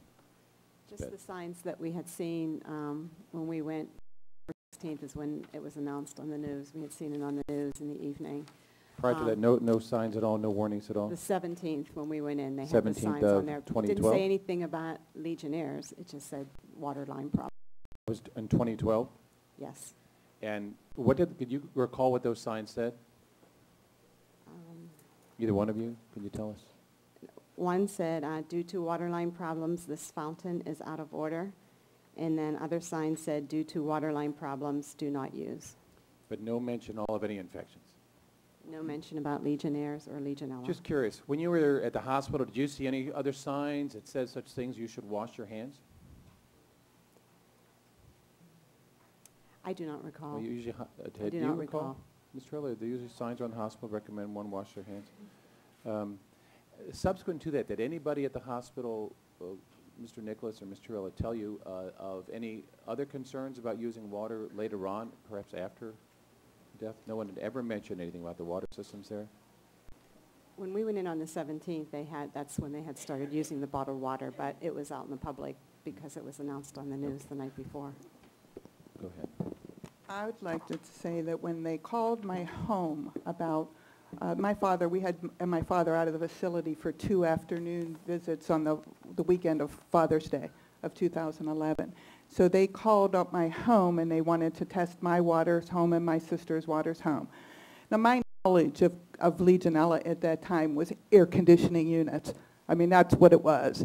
Well, and my first response was, I don't have central air. And they said, well, you can catch it anywhere. When they offered to test your water or other elements like that, did they ever suggest that it might be hospital-based water that might be part of this? No. What they said to me was, when I questioned them, that if I had Legionella bacteria in my water, would not somebody in my home be sick? Would I not feel ill? Mm-hmm. And their response to me was, if we had other cases, and I quote this, if we had other cases here at the hospital, if he had contracted it here. Wait, let me make sure I understand this. They were saying if they had other cases at the hospital that might look, so were you? No, did you conclude from that they did not have other cases? Let me rephrase. You just have a few seconds, yeah. Go ahead. They said to me, if he had contracted it here at the VA, we would have other cases. And that statement made sense to me. Because at that time, did you know they had other cases? No. And Mr. Nicholas, and Mrs. Nicholas, when you were handed bottled water and the news came out that Legionella was found in the water system, at that time, did anyone brief you about precautions to use with the water around the system? No, at that point. And did they look back with you and ask you, in the past, had he been exposed to water in the system with shower heads, water fountains, or anything of that kind?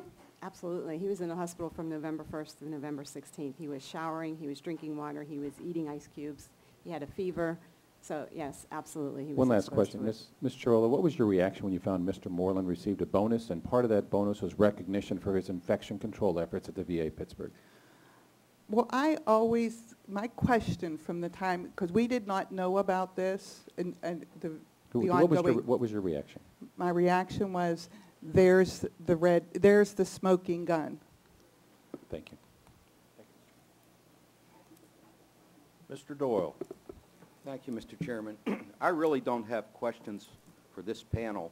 My questions are for the VA, and the questions I'm going to ask are the questions that you've asked in your testimony. I think Mr. Murphy has clarified the situation at VA. I was going to ask whether they were actually told there was Legionella outbreak when those signs were put up, but I think you've answered that question, so I'll reserve my time for the VA panel. Thank you, Mr. Rothfuss. Yeah, I'd like to ask there we go. I'd like to go down the line with the family members and hear from each of you on this question. Do you know of anyone at the VA who has been held accountable in any form for the failures that you have identified this morning? For example, have there been any suspensions, sanctions, or terminations? Ms. Cirillo, we'll start with you and go down. No, none at all. Mr. and Mrs. Nicholas. No, none that we know of, but they have gotten bonuses. Dr. Hollenbeck. No, absolutely none. And like I said, someone else got another job to go on to do the same thing at another VA. Ms. Shulman. No, there was no. Mr. Rukecki. No. Ms. Petit. You know, we have another anniversary coming up in our country, a very sad one, and one of the most tragic ones, November 22nd. I was only 1 year old at the time, but everything I hear was about President Kennedy's call to public service. Let the public service be a proud and lively career, he said, and let every man and woman who works in any area of our national government in any branch, at any level, be able to say with pride and with honor in future years, I serve the U.S. government in that hour of need. I'd like to ask a question of our whistleblowers here. Do you think there's you know, you look at President Kennedy's call to public service. From what I'm hearing from your testimony, do you think there's a double standard at play here with folks at the rank and file and the senior executives? Yes, sir. Dr. Hollenbeck. There's an absolute double standard. It's obscene. As I said, I've been warned that as a whistleblower, I'm glad you said protected witness, Chairman Miller, when you introduced me. I've been warned they might go into the system, say I was AWOL, things like that, try to say I didn't do my job. There have been complaints about me that all of a sudden they found, things like that. So I think they definitely punish anyone who speaks up, but even when there's a huge amount of evidence, as I think we all have, of egregious misconduct and callous disrespect, callous disregard for the rules and the veterans, in particular the veterans, always first the veterans. There are no consequences, and in fact there are rewards, financial and promotions. I know one of the ongoing complaints of the families that were affected by the Legionella outbreak here in Pittsburgh is the VA's failure to communicate and provide information and answers. I share that frustration, particularly with respect to the VA's blatant disregard requests made by this committee dating back to January to turn over key documents and emails relating to the Legionella outbreak. For all these reasons, I joined my colleague, Congressman Murphy, in calling for Secretary Shinseki to come to Pittsburgh to meet with the impacted families as soon as possible to provide answers. He has yet to do this. I'm interested in your experiences. Has the VA been forthcoming and responsive in disclosing information pertaining to the events that have affected your family, Ms. Cirillo? No, and the medical records that we received are an absolute mess. Have they been accessible and responsive to your questions? No. Mr. and Mrs. Nicholas, have they been responsive in disclosing information to you? No, they have not.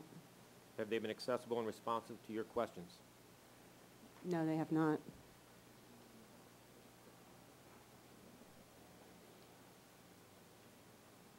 I thank the Chairman. Yield back.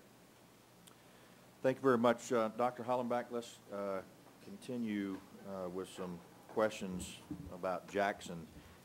In VA's written testimony, it states this: the Jackson VA Medical Center Director and other facility leaders maintain an open door policy for veterans to speak with them about their concerns, and the Director has personally addressed the comments provided by them on comment cards at the town hall meeting. Could you respond to that and explain what you think that means?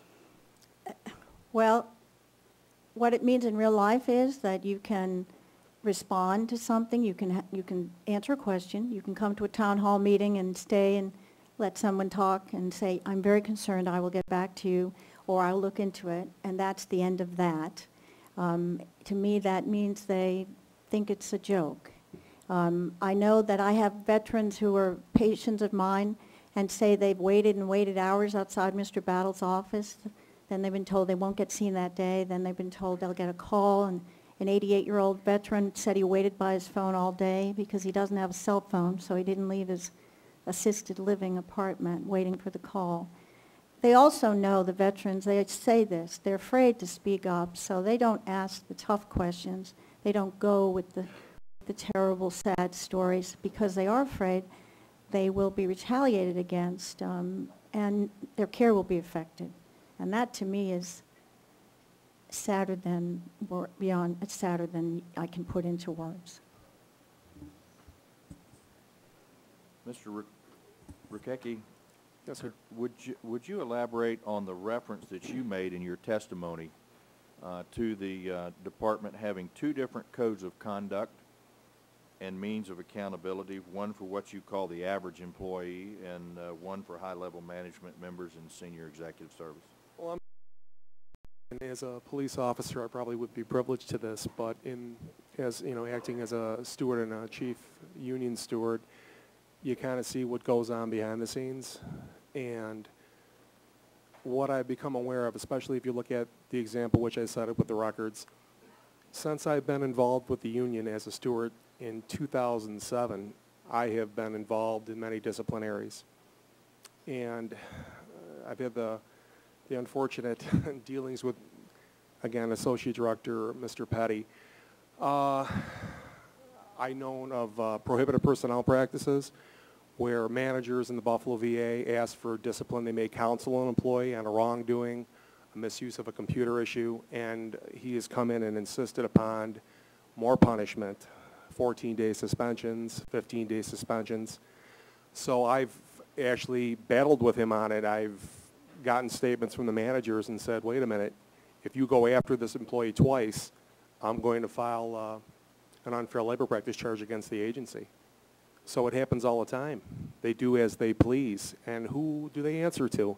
In reference to this issue with the records, upon the agency completing its investigation and OSC determining its outcome into a report that went to the president, those two individuals who I mentioned, Liz Kane and Jason Petty, are still employed. And up until now, I believe the agency or the director was getting his information about whether or not these records were straightened out. Now, a plan was supposed to be put into place to fix this problem. It is to my understanding, by speaking recently with Mr. Leon Davis, that the director, approximately 11 days ago, was made aware that he was being misinformed by Mr. Petty and Liz Kane. So these people collected a year's worth of salaries and continued with doing harm. Our records are still in a mess, and I believe now the director is aware and he's doing something about it. But for a year, we listened to these people. A year after they've done harm and proven themselves to be not trustworthy, we're listening to these people. An employee would be put immediately on administrative leave, pending serious disciplinary action. But yet he's still in that office making decisions. And I don't understand it. To the Nicholas family, real quickly, because I am running out of time. You received contradictory reports per your testimony from the ICU nurses and the physicians when you phoned in to check on your dad's condition. Could you talk about the confidence that you had when you started receiving those contradictory reports, and how did you proceed at that point with getting further information? That had happened over a course of a couple of days. When my mother-in-law would call, she would get one report, and I would call every morning. I would get another report. My husband would call around lunchtime. He'd get something different. So that's why we asked to have the meeting with the doctor, so that we could all be on the same page and hear the same thing from her. And that was the day, that was the 21st of November, I believe. It was that Wednesday that we had asked for the meeting. It was Wednesday before Thanksgiving. And shortly before we left our home to go to the hospital, I just called to see if my father-in-law had gotten any rest that day. And that's when they had told me that the test had just come back and he had tested positive for Legionella. I asked them if that meant he had Legionnaires, and they said they couldn't tell me that right now. So that evening we had the meeting with the doctor. My brother-in-law was on via a conference call, and they had told us that he had acquired the Legionnaires, and she also had told us that prior to that, she was sure that he would have been home and made a full recovery. Mr. Michaud. Thank you, Mr. Chairman. Ms. Schulman, while your father was in the facility for 6 months, did the family bring the care that he was getting, or the lack of care, to the management at the facility? And if so, what was their response? We, prior to him being put into their facility, the only response we got was because they had an acting director, Mr. Milligan wasn't there yet, and they were actually having a meeting, and I went into the hospital meeting and interrupted and told him he had to come speak to me. I finally told them all the story. He was being abused at the nursing facility that we had put him in, and they made room for him in the rehab facility. I had almost weekly meetings with most of the administration and addressed some of the different concerns and things, and we were promised all the time that they were going to move him closer to the nurses' station because he was completely paralyzed. That never happened. And I addressed there was always someone from our family up there with him, and I addressed every time that we came to visit. There was fecal matter around his mouth and under his fingernails, and he could not process the mucus in his body any longer. I guess because he wasn't walking around, or different reasons. But there was always a coating of thick mucus in the back of his throat, to where he couldn't really breathe. And after repeated, addressing this issue and being called to the ER and different things, I mean, it never got any better. My second question for you is, you expressed some key issues that you felt needed to be addressed, such as accountability, customer service, and risk management and family services. Could you elaborate a little bit more what you mean by risk management and family services? In the public health system that I worked in, we obviously had a risk management department. And if there is a risk management department within the Dallas VA, or maybe any VA, given your testimony, you're not aware of it. It is appalling to me that something of this magnitude can happen to someone and no one ever comes to address you. The administration didn't even know what had happened in their own hospital until I walked in their office and demanded that they meet with me. That is appalling. I think it is the VA's, like she said, when a veteran is being treated, it's their family's being treated. And when there's an issue that occurs, or they're injured, or something happens, it's all hands on deck. And luckily, our family is very resourceful and somewhat pushy. So we were successful in, addressing some of the issues. However, not everyone has that. And there needs to be something in place that brings the administration or, the risk management department over to address these issues. And as far as the accountability goes, it's a shame to me that an attending surgeon can work in a government facility such as the VA and represent themselves as an employee and be referred to as staff in every medical record. But once you call them on the carpet for it, the VA's response is, he's not our employee. That is appalling to me. It's ridiculous. And with the customer service that you asked about, I feel like the customer service and accountability go hand in hand. The patients at the VA system are a captive audience. Some of them don't have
Wolf got a $13,000 bonus and a glowing review, and Mr. Moreland got a $15,000 bonus, and several days later was announced that he got the $63,000 bonus on top of the Presidential Distinguished Rank Award, which I think only less than 1% of veteran executives get in a year.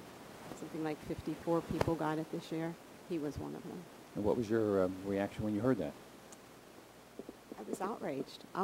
I know, and I think Mr. Rothfuss alluded to this before, that we had asked for Shinseki to come in and meet with the families. He has not said one word to the families, not one. The only thing that he has come out so far and said is that he defended the bonus given to Mr. Moreland. Ms. Churl, have you heard from Secretary Shinseki? No, not at all. Thank you very much. I yield back. Thank you. Mr. Doyle passes. Mr. Rothfuss, do you have a question? Okay, I have no further questions. Mr. Michaud? Mr. Murphy, we want to, again, thank the witnesses very much, and remember, we may be asking for further clarification or asking other questions, but we do appreciate your testimony, and we hope that you will hang around for the next panel. Thank you. Thank you.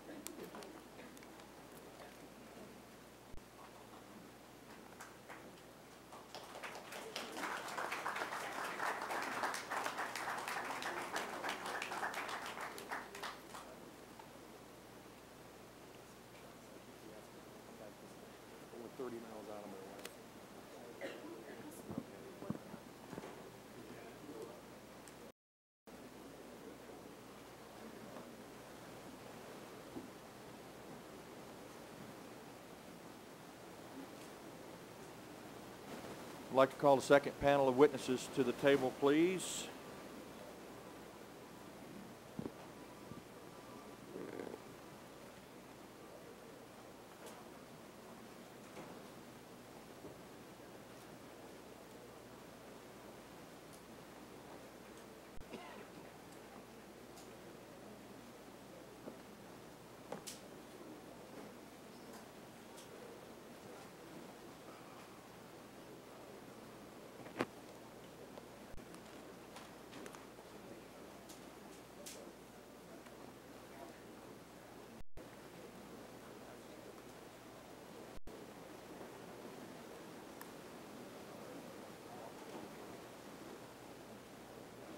All right, ladies and gentlemen, I'd like to ask you if everybody could please take their seats. We're not going to take a break. We're going to continue right on with the testimony and questioning this morning. We appreciate it. Would again ask all the witnesses if they could get into the microphone as closely as they possibly can. And it would be the big mic, Ms. Wiggins, this one that Dr. Petzel has in front of him. Our next panel is accompanying Dr. Robert Petzel, the Undersecretary for Health at the U.S. Department of Veterans Affairs. We appreciate each of you being here today. Dr. Petzel, you are recognized for your opening statement. Is this on now? Chairman Miller, Ranking Member Michaud, members of the committee, other members of Congress in attendance today, ladies and gentlemen, I want to thank you for the opportunity to present my written testimony for the record. I'm accompanied today by Dr. Thomas Lynch, Assistant Deputy Undersecretary for Clinical Operations, Mr. Michael Moreland, Network Director, Pittsburgh, Mr. Brian Stiller, Medical Center Director, Buffalo, Ms. Leslie Wiggins, Medical Center Director, Atlanta, Mr. Joe Battle, Medical Center Director at Jackson, and Mr. Jeffrey Milligan, Medical Center Director at Dallas. First, I want to say the testimonies given by this first panel were deeply compelling and very upsetting. I'm saddened by these stories of loss. I'm saddened by the incredible journey that these people have had to go through as a result of what has happened in several of our medical centers, and I offer my absolutely sincerest condolences and sympathy and empathy to all of you. My written testimony discusses in detail what we know and our response to the events in Atlanta, Buffalo, Dallas, Jackson, Pittsburgh. Briefly, in Jackson, the facility and VISN are responding to all of the findings that have been set forth in the VA's report to the Office of Special Counsel. We have new management at that facility. They are making significant improvements. In Buffalo, our own staff discovered an inappropriate use of insulin pens. Practice was stopped immediately and has been investigated in a systematic way. The findings associated with that have triggered a national change in how our system manages the use of insulin pens, ultimately positively impacting the care at over 1,800 sites. In Atlanta, we have responded to all the recommendations made by VA's Inspector General and are extensively monitoring the contracts, the contractors, and the delivery of care on our mental health service. The new director has taken this challenge head-on and is committed to restoring the trust of veterans in the Atlanta area. For Dallas, I have not yet received the task force report that we commissioned as a result of Congresswoman Johnson's concerns, and therefore I will reserve direct comment until that report has been reviewed. Now, the lessons learned from Pittsburgh, and they are extensive, are now being used to ensure water safety at all of our VA medical centers throughout the nation, and we continue to work with federal, state, and local officials and partners to keep all informed about the situation. Mr. Chairman, VA is committed to providing the highest quality of care. Our veterans deserve no less. The patient care issues the committee have raised are serious, but they are not systemic. VA has a long-established record of providing safe health care. While no health care system can be made entirely free from inherent risks, when adverse incidents do occur, VA studies them to fully understand what has happened, how it happened, and how the system allowed it to happen, and how the system can be changed to prevent it happening again. In this way, we design patient safety systems that reduce the likelihood of errors and lessen the potential harm to patients. The VA has an international reputation for its ability to look at safety issues and problems and change the way it delivers care as a result. Transparency and honesty are keys to engaging the trust of our veterans. Being public about such events informs the greater healthcare community about attendant risks and failures and helps prevent future harm. Key to achieving this is an internal, confidential, and non-punitive reporting system to make sure all VA employees feel protected reporting events and near misses. We ask employees, veterans, families, and visitors at our facility not only to report incidents resulting in harm, but also close calls, that solutions can be developed, implemented, and harm eventually avoided. The systems approach is the same used in high-risk industries like aviation and the nuclear industry. Acts deemed blameworthy have clear accountability and consequences.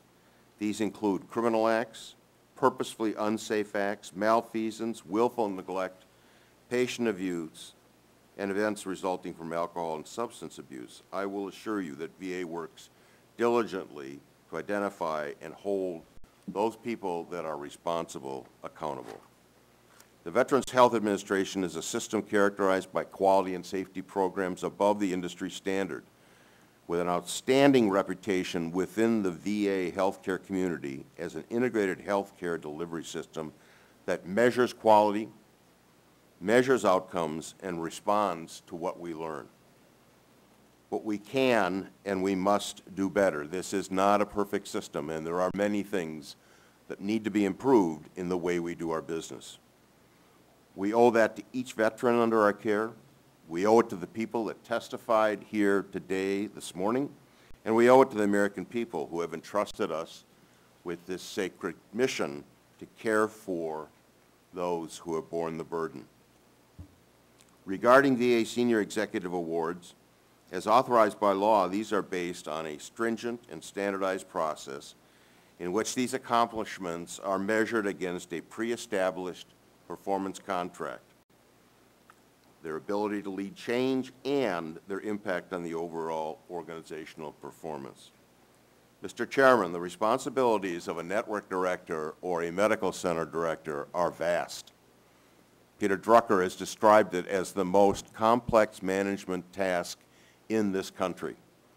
No matter how well they do their jobs, there will at some point most certainly be adverse events in their areas of responsibility. When adverse events do occur, there are many ways to hold people accountable when it is appropriate to do so. Because it's an open hearing, by law, I'm not at liberty to provide specific details about what has been done in the individual cases spoken about this morning. However, as requested, we have provided the chairman with the disciplinary actions that have already been initiated, and they are substantial. At this time, Mr. Chairman, my colleagues and I are prepared to answer your questions. Thank you. I think for the record, so that everybody is well aware that the chair did receive the information that Dr. Petzel referred to. We received it yesterday afternoon. So we are still trying to go through that information to try to see exactly what type of information and disciplinary actions were taken. Dr. Petzel, it seems to me that your testimony focuses, as a lot of VA testimony does, on discussions of systems failures and systems that reduce the likelihood of preventable error and a systems approach and a system-wide improvement. But it doesn't discuss its people.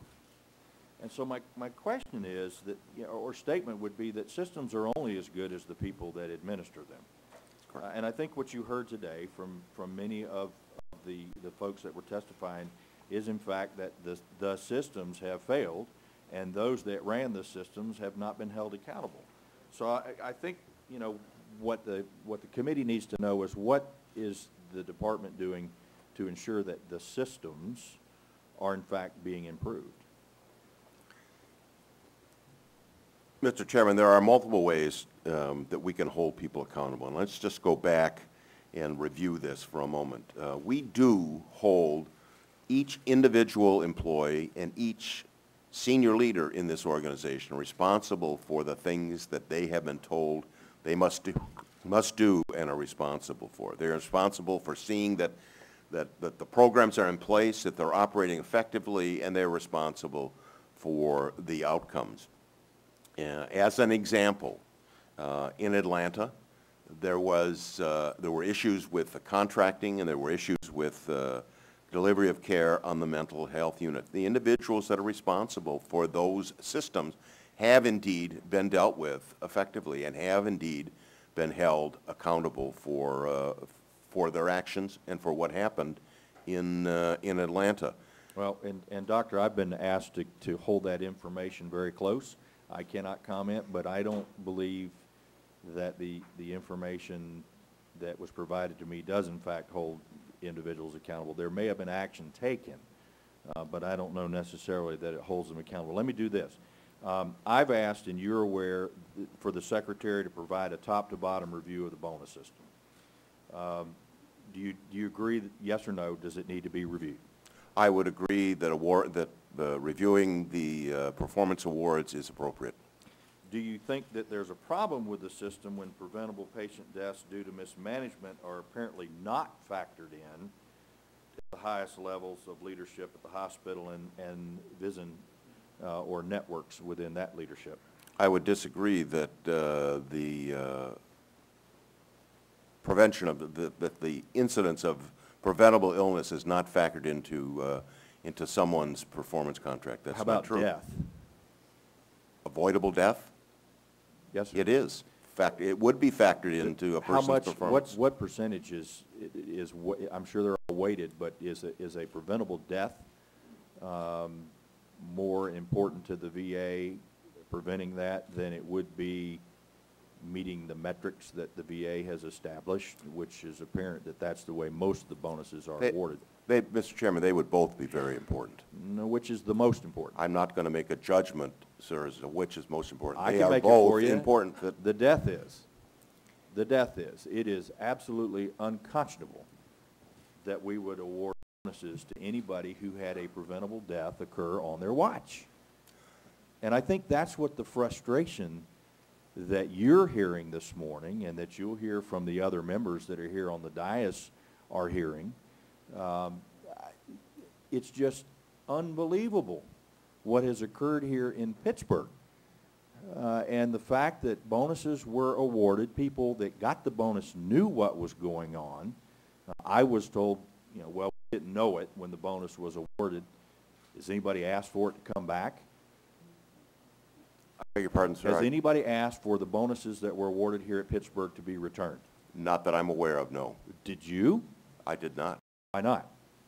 Because the bonuses were awarded for the performance as we knew it when it was occurring then, and as I understand it, we cannot retract or take back those bonuses. Well, then that may be a legal response, but what about the moral or the ethical response? I mean, I would think a letter to the person that got the bonus that, hey, why don't you give the bonus back because you weren't truthful to us? I mean, I'd be furious if I were you that I was left hanging out like you are today by individuals that join you at the table. We have not asked, I have not personally asked for those bonuses to return. Has the Secretary asked? I am not aware of whether he has or has not. Okay. Mr. Michaud. Thank you, Mr. Chairman. The VA OIG reports have repeatedly found noncompliance with published policy and procedures. How is VA addressing the accountability and enforcement of these policies and procedures? Because it seems to be constantly that they're not following policy and procedures. Well, thank you, Congressman Michaud. I'll use the example of Pittsburgh. There were things that were not being done according to the IG report relative to Pittsburgh. It caused us to look not only at Pittsburgh, but across the entire system at the way we were preventing, detecting, and managing positive cultures in all of our systems. And there has been a dramatic change in the processes that we use to look for the presence of Legionella in the water supply systems, mitigate that when we do find it, and how we screen patients clinically for potential Legionella infection. This has changed across the country as a result of what we've seen in Pittsburgh. Follow up on the chairman's question about bonuses. What restriction, or is the administration, I'm not talking about the Department of Veterans Administration, because I know you have the Office of Policy and Management that actually sets criteria as well as far as bonuses. Is the administration looking at the overall OPM policies as it relates to bonuses system-wide or government-wide? I can't speak for the Office of Policy and Office of Personnel Management. I don't know. I do know that internally within the VA we are continuously and right now intensively reviewing our practices in terms of bonuses, how the contracts are set up, how they're evaluated, and our review process. But in that, when you're reviewing the VA's issue as it relates to bonuses, are you running into problems as it relates to the Office of Personnel Management guidelines? No, we are not. We feel that we have the freedom to administer that program in the way we need to. Okay, because my understanding that OPM says that in order to get bonuses, has to be a bare minimum of 5%, whatever that salary is. So you're saying that that 5% minimum, you can go below if you... We have, yes, sir. Okay, great. Thank you, Mr. Chairman. Mr. Murphy. Thank you, Mr. Chairman. You heard some testimony from the families here, and since it seems no one from the VA is answering their questions, I'm going to try and relate some of those. So in June of 2011, samples were taken at 9 sites and found that copper-silver ionization levels were outside acceptable levels. In August 31 of 2011, analysis of 8 sites, 5 sites showed copper-silver levels outside of recommended levels. In October of 2011, all 4 sampled levels outside of recommended levels. You also heard that the pathogens lab had been closed in 2006 under Mr. Moreland's watch. We also know that when samples were taken from patients to analyze if they had Legionnaire's disease, the VA couldn't do it. They then contacted the UPMC Pittsburgh, who said, we can't do it. Why don't you take them to Dr. Janet Stout? She's an expert in this. And the reaction of staff was someone would go ballistic, unquote, if they went to her because of the issues of which she left the VA. Now, the CDC has that says when you have 2 cases of Legionnaire's disease that appear within 6 months, you're supposed to report it. I understand the VA didn't report that, but we know this occurred in 2011. All right? Now, we also know that when Mr. Moreland came and Ms. Wolf came to meet with a few members of Congress to talk about some things after the IG's report was happening, what struck us later on when we found out that a day or so later, Mr. Moreland was going to get this award, the Presidential Distinguished Rank Award. And I believe the VA nominated him for this award. Am I correct? That's correct. All right, now, you only have the information you could go on at the time as what you testified here today, but you also said that there are lessons learned, quite a few lessons, particularly Pittsburgh. And my question here then relates to this, that we also know that as part of your nomination process, you're supposed to see if there is an active Inspector General's investigation taking place. There was none at that time in 2011, am I correct? There was not.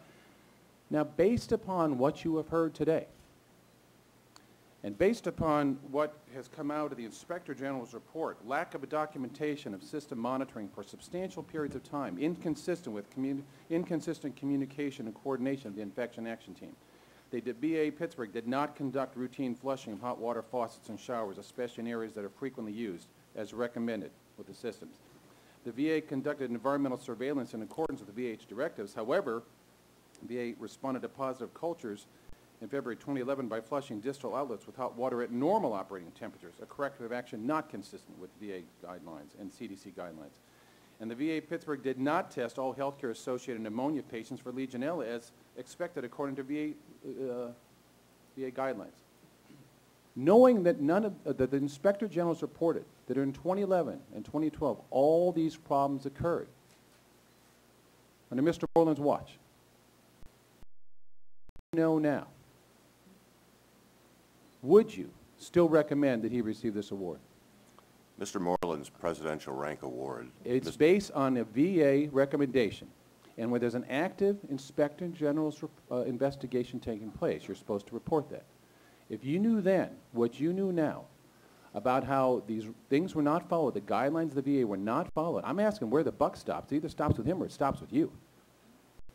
But he was recommended for this award. Now, on behalf of these families, I'm trying to get to the heart and soul of this matter.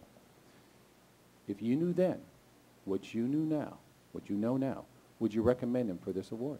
I would. Even though people died? I would. Even though he did not follow VA guidelines? Even though he did not follow CDC guidelines? Mr. Moreland's Presidential Rank Award is based upon a lifetime of service And part to of that America's lifetime of veterans, service, Congressman. I understand, and he's been recognized in the past, and I've been to the hospital to congratulate him as well for what the work that hospital has done. And he's told me the doctor's done this work for reducing MRSA in the hospitals. You see, VAs all over the country have done it. I understand that. But I'm saying in this case, because the multiple deaths, because the multiple cases of Legionella, in this case, don't you think that if you knew then what you knew now, that it would not be appropriate to give him this award? Now, let me put it in other terms. You know, Lance Armstrong won all these Tour de France's. When they found out later they had broken the rules, they said even though he had all these great achievements, he shouldn't get the medals. And there's been multiple people who could have been in the Hall of Fame, maybe were in the Hall of Fame. We found out later as they broke the rules in baseball or football and something else, they don't get it. So it sounds to me from what you're saying Of all things, professional sports has a higher standard than the VA. They had lifetimes of achievements in those sports. But still, when it was found out that something was wrong, they got stripped of their awards. So I ask you again to answer for the sake of these families, knowing now all this information. If you knew then what you know now, would you still recommend he keep this bonus? A very difficult question to respond to. You know what? It's I'm not difficult. in that circumstance. I I'm understand. not there now. Imagine- I can tell you, Congressman, It is- that fact of what happened at Pittsburgh would be taken into account in terms of a nomination coming out of out of the department. But you're asking me, would I not do it? I cannot tell you that. I'm asking you now, you're a doctor, Hippocratic oath. And based upon the question of the chairman, it's easy enough for you to turn to your left and look Mr. Moreland in the eye, or look at the families here who've lost someone. Look them in the eye. It's easy enough to say, you know, I can't make you do this. There's no law that says I can. But somewhere along the line, isn't it just the right thing to do to give this back? What would you do? What would I do? Yeah. I cannot ask, I will not ask Mr. Moreland to give this back. Well, then who will do this on behalf of the families? Thank you, Mr. Chairman. Mr. Doyle. Thank you, Mr. Chairman. Could you tell me and the families and the people here today, why was the special pathogens lab closed? I would have to turn to Mr. Moreland. I was not aware of that at the time in 2006. Mr. Moreland, why was the lab closed?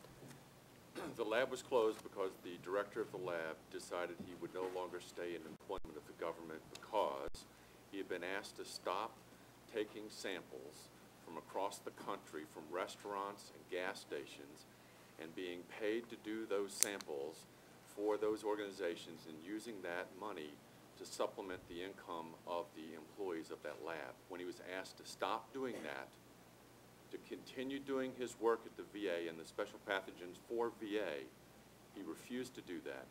And because he refused to stop that and was insubordinate in following direction, he was no longer required to be an employee at the VA. So you say he was taking samples and he was receiving payment. Where was the payment going to? The payment was going into a research foundation and then being paid back out to his staff. So it was staying within VA, it wasn't going to him personally? Some of it went to him personally through the research foundation. Why were these samples, why were these specimens destroyed? I've explained this a Could few you move the times. mic a little bit closer, sir? I've explained this a few times, and it's difficult sometimes to understand, but a set of samples is required to have a catalog and to have them organized as a set of samples. That was not present in what was left in the special pathogens lab after other researchers had provided their catalog of samples and arranged their samples according to that catalog. Those samples were moved in total to the clinical laboratory where they still continue to exist today and are continued to use by researchers today. In terms of Dr. Yu's samples, are you saying the specimens weren't destroyed? I'm saying that what was left in the lab was a collection of biomaterial that was not labeled and there was no catalog for. And despite frequent requests of Dr. Yu and Dr. Stout to provide a catalog that would make those samples understandable and safe, they refused to do that. As a consequence, there were unlabeled biospecimens in the laboratory that posed a biological risk, and they were then destroyed. So you're saying that these samples would have no practical use because they weren't labeled properly, or I'm trying to... You couldn't tell what the samples were because they were not labeled. There was no catalog to explain what they were, and so they were basically just a collection of biological specimens that did not have a catalog to explain what they were and what use they were for. Despite repeated requests to have that catalog provided, it was not provided, posing a risk because of those unlabeled samples in the building. The IG's report made it quite clear to all of us that the routine maintenance and inspection of the copper-silver ionization system was not taking place. who was responsible for seeing that that was monitored on a daily, weekly, or however often it needed to be? Who was responsible to make sure that was taking place? Yeah, the water system engineers and the plumbers were responsible to do daily checks, adjust the calibration of the system and how it worked, and they were responsible to do that. And that obviously didn't occur. In looking back over the records, there were clearly times when that was not done as rigorously as it should have been done. Who supervises those people?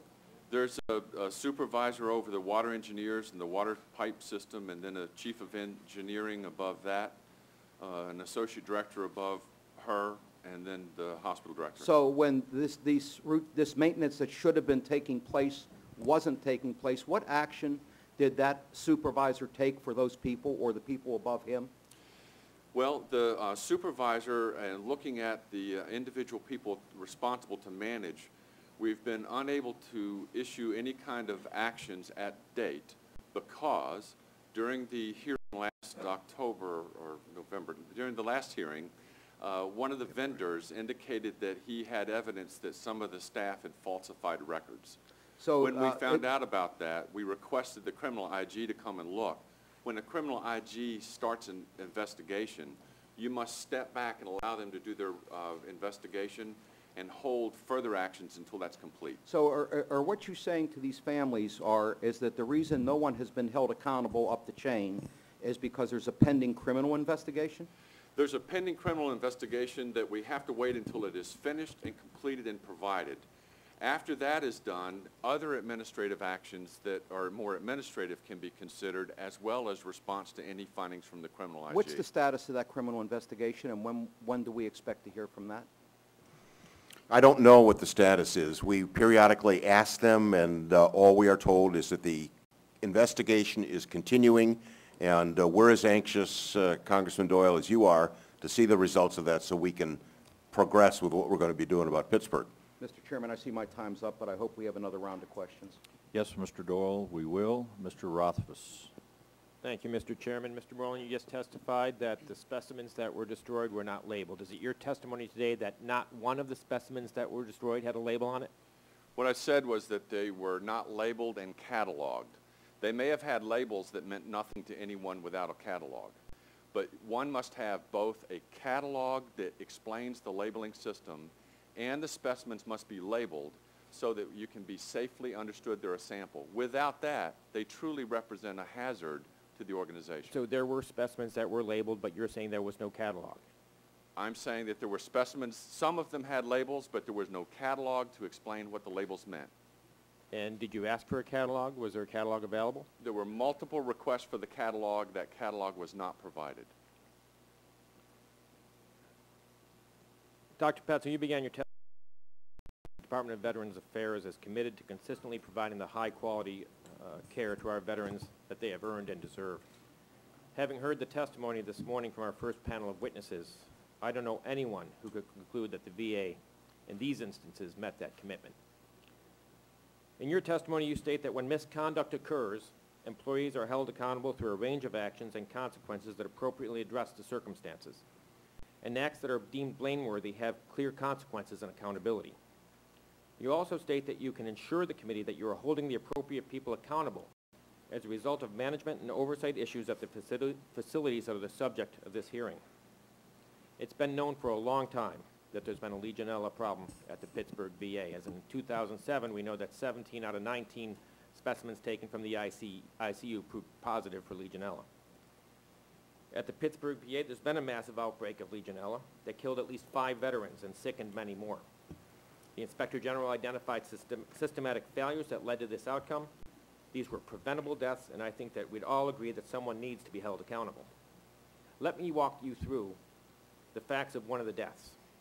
On October 29, 2012, the CDC had conclusive and definitive proof that Legionella bacteria discovered at the VA had indeed infected at least 2 veterans. This was on the University Drive, the VA hospital. This resulted in the CDC coming to Pittsburgh with a team that arrived on November 6th.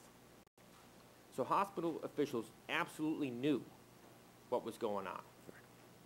On November 1st, World War II veteran Bill Nicholas was admitted at the VA Pittsburgh Hospital.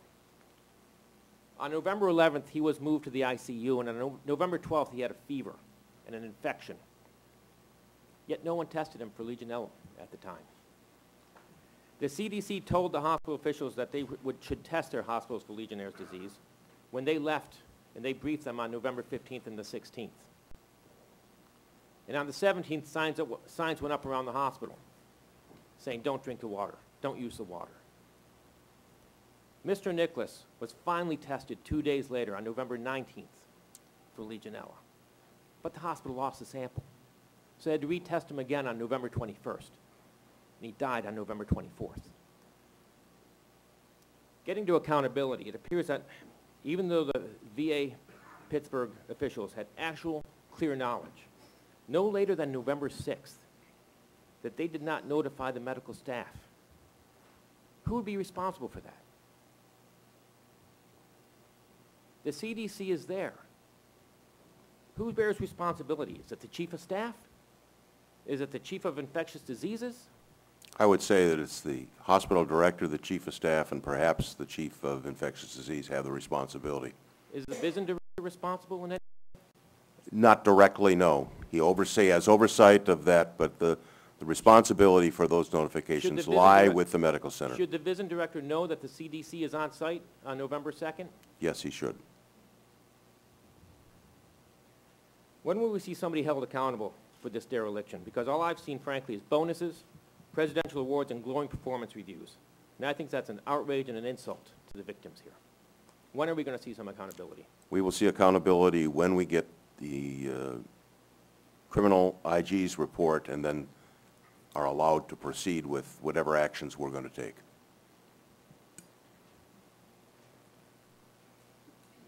Mr. Chairman, I do have another question, but I know we're going to go over time, so if we're going to have a second round, I'd like to. Yeah, we'll have a second round.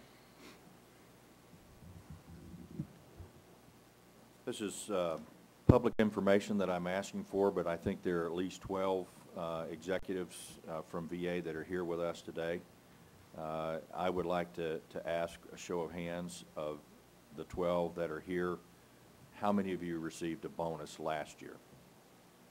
Raise your hand, please.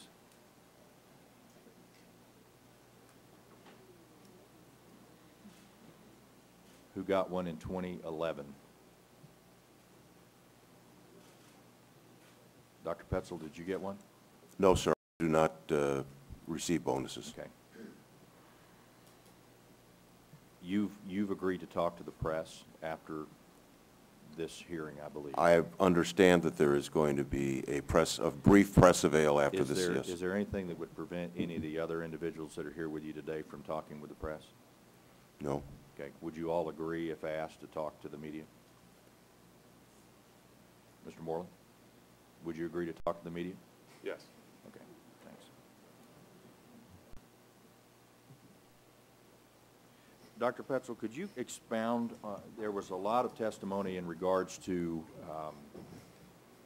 doctors being credentialed and being called staff, but they're actually contracted, and individuals are said there's no recourse on the VA. How does that work? If a physician is a contract doctor within a facility, how does VA not have any responsibility for whether or not that physician performs their job appropriately or not? Mr. Chairman, I was surprised as you were to hear that testimony. We have contract physicians in a number of different circumstances. We have physicians that are part-time university, part-time VA. My understanding is that they are as accountable as any other VA physician, and I intend to talk with the people at Dallas after we finish to find out what those circumstances are, because it does not make sense to me. It doesn't to me either, and I appreciate that response. If you could, in general terms, without providing any personally identifiable information, provide for the committee any type of disciplinary action that's taken place in the last year where an act occurred in a VA medical center that was deemed blameworthy, which is a word you used in your testimony, and personnel action was taken. Well, let's use the example of Atlanta, where we had issues with the with a contract for mental health care outside the facility, and several people died. The contract was mismanaged. Whether one can draw a connection to those deaths between that and the mismanagement is difficult to know, but they did. And the mental health inpatient service, where, again, there were 2 deaths associated with people in that circumstance, and we have taken disciplinary action in 7 different arenas. The mental health service, before we could do anything, resigned. The chief of staff has resigned from that facility. We've issued 3 specific actions, and as the document that we've sent to you shows, there are at least 4, and I believe 5, pending actions that will be taken. A clear, I think, trail of accountability in the case of Atlanta. Can you tell us what happened to the former medical center director? He retired. Is that a disciplinary action? No, it's not, but it does obviate the possibility of us doing any disciplinary action. It does? Yes. So you have no recourse now to find any disciplinary action? We do not. So if a physician causes somebody's death and then they leave, and I'm not saying he was a physician, I'm just saying, and leaves your employ, you have no way to go back, no recourse. We do not have a recourse. However, in the case of a clinical person such as a physician, we would report that to the state licensing boards, and there would be recourse to the state licensing boards. But in terms of our discipline, an employee who has left our employ, it's not doable. Even if they caused a death? It's not doable, sir. I think we can probably do something to fix that, but Mr. Michaud. Thank you very much, Mr. Chairman. Getting back to the lab, you mentioned you closed it down because you know, the director got done. Why didn't you replace the director in that lab to keep it running? We actually moved the responsibility for the clinical sampling and such to the clinical laboratory at the medical center, and that worked really well. And then in terms of the Legionella samples, the CDC is where we go, and they're a definitive source for CDC lab samples. We heard in the first panel from Brandy Petit about so many medications, you know, for a family member. And it's not the first time I heard it from, actually I heard it from the Adjutant General from Maine, when you look at how Department of Defense and now the VA, the response seems to be give more meds. That will solve the problem versus trying to find other ways to do it without using medication. I guess, Dr. Petzel, what is the VA doing as far as trying to hold down what they give for meds, or are they just giving meds because it's an easy solution, in their opinion? Yeah, thank you, Congressman Michaud. Before I answer the question directly, I did, again, want to express my profound regret to, somebody say something? I want to express my profound regret to Ms. Pettit over the way her brother was treated. This is not the way we want to do our business. This is not the way we want patients to be treated, and I find it as appalling, I believe, as this committee does. In terms of medication, it's a problem across the country that people are over-medicated, particularly people that are involved in mental health issues. There's a variety of drugs that can be used, and we need to be very careful and very vigilant that they're being used appropriately. VA has started a program where we first are able to provide data about how many drugs and what doses a patient is receiving, how many drugs and what doses a physician is prescribing or another provider. And that material then is used as someone from pharmacy visits those physicians and discusses their prescribing practices with the intent to reduce the number of medications and reduce the doses of some medications. It's been piloted in 2 networks. It's worked very effectively, 35–40% decreases in the number of medications being distributed and in the doses. And we have now begun the process of spreading that out to the entire country. Same thing is being done in a different way with pain medication, which is another serious national problem. And in that case, we have developed the same sort of database. And then we classify providers and patients as outliers, getting unusually large amounts. Those people are contacted by a liaison at each one of the medical centers and specifically counseled about the way that patient's pain medication is being managed. The goal is to use these drugs only in the doses that are effective and are recommended, and only in the combinations that are useful. And the idea of piling on one drug after another when one doesn't work is just not the practice that's acceptable any longer. Thank you. And when you look at, actually, in the first panel, actually, a couple of them talked about when you look at what happened here in Pittsburgh, they were told not to use, drink the water, without giving any, excuse me, any explanation of what was going on. Is that a common practice, or? It should not be, Congressman, a common practice. One would like a general alert to the patients, the facility, the staff, that this is an issue, this is a problem, and here's what we're doing to ameliorate it. No, it should not be a common practice. Okay. Well, thanks. See, my time's almost run out.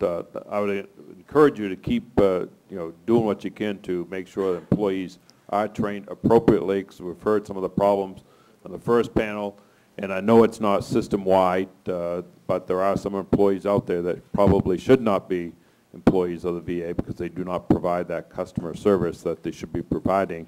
I know with a vast organization, Doctor, that's very hard for you to do it personally, but hopefully that you do provide the adequate training that needs to be done, and keep an eye on that as well. Thank you very much, Mr. Chairman. Dr. Murphy. Thank you, Doctor. The Inspector General's criminal investigation. My understanding is that came out of testimony we heard at a VA committee hearing, whereby there was a claim made that someone involved with some of the copper-silver ionization equipment had said that he had heard from someone that information was falsified on the records. Are you aware that that testimony took place? I am. I'm aware of the fact that a vendor of the copper sulfate made the accusation that there had been falsification of data, and that's what engendered the, I believe, I don't remember who asked, whether we asked or Congress asked, right. that there be a criminal IG investigation. Because that would be something worth a criminal investigation. Right. But that criminal investigation by the IG does not include looking to see if reporting followed CDC guidelines, does not look to see if doctors were properly notified, does not look to see if what the impact was of closing the pathogens lab, does not look at the delays. Those aren't necessarily criminal in the sense of what the Inspector General will be looking at. Am I correct? That's correct. All right. So how does that keep you from doing any discipline? You had said you were waiting for the Inspector General's criminal investigation, but those aren't criminal issues we're talking about. Those aren't criminal issues, but they are a part of the whole look at what's going on in Pittsburgh. And we feel constrained to do anything in terms of administrative action until we see all of that material. So by anything, you mean you're not taking any administrative action until that's coming out? We are not. Okay. Mr. Moreland, you've heard the testimony. I have complimented you in the past for the work you've done and some of the things you've done with MRSA. And the VA has done great work in that. But as the doctors point out, this is a lifetime award you receive. And yet even a lifetime of good work can sometimes be marred by other issues. And you've heard the families say what their reactions are to having the bonus of going with this award. Do you have any message for them with regard to that? I want to echo Dr. Petzel that I have significant sympathy and empathy for the families. I came to the VA with a mission to help take care of America's veterans about 30 years ago. And every time something bad has happened or a family has suffered, I have felt personally bad about that. So I can't express more sincerely my apology and appreciation for the suffering that the family faces. The Presidential Rank Award was provided to me for a career of that service. The timing of it was very bad, and I understand the families that would look at that and make the connection and be upset about that. I received the award. I'm proud to have received it.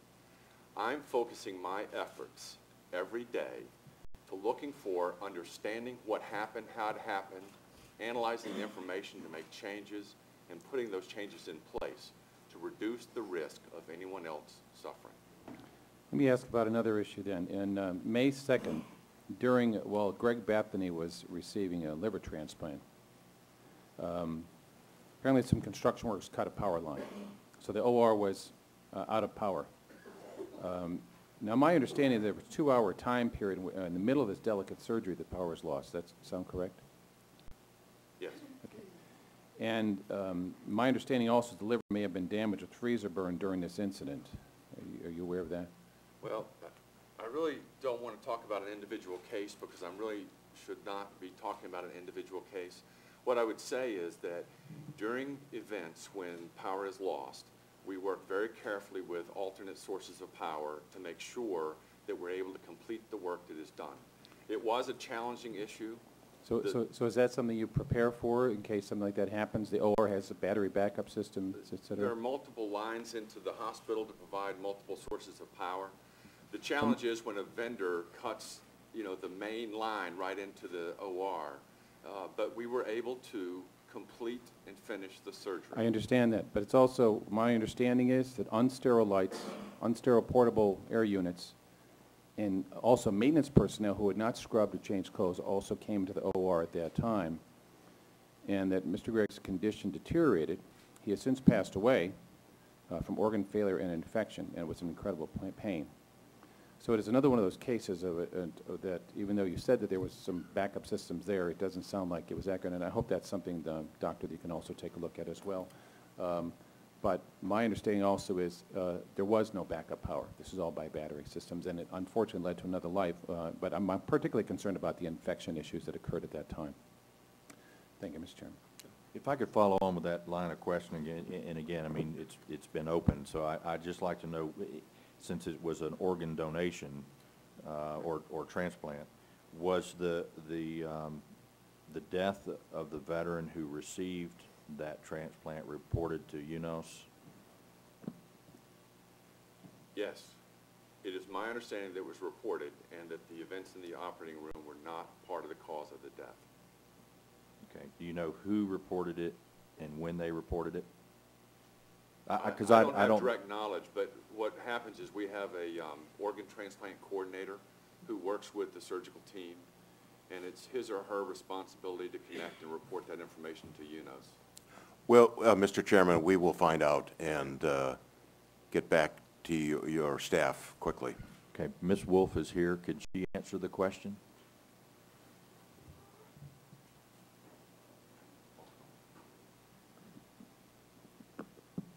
Mr. Chairman. And could you identify yourself for the record? Yes. And get a little closer to the mic. I apologize. Maybe Mr. Stiller can stand up so you can sit down.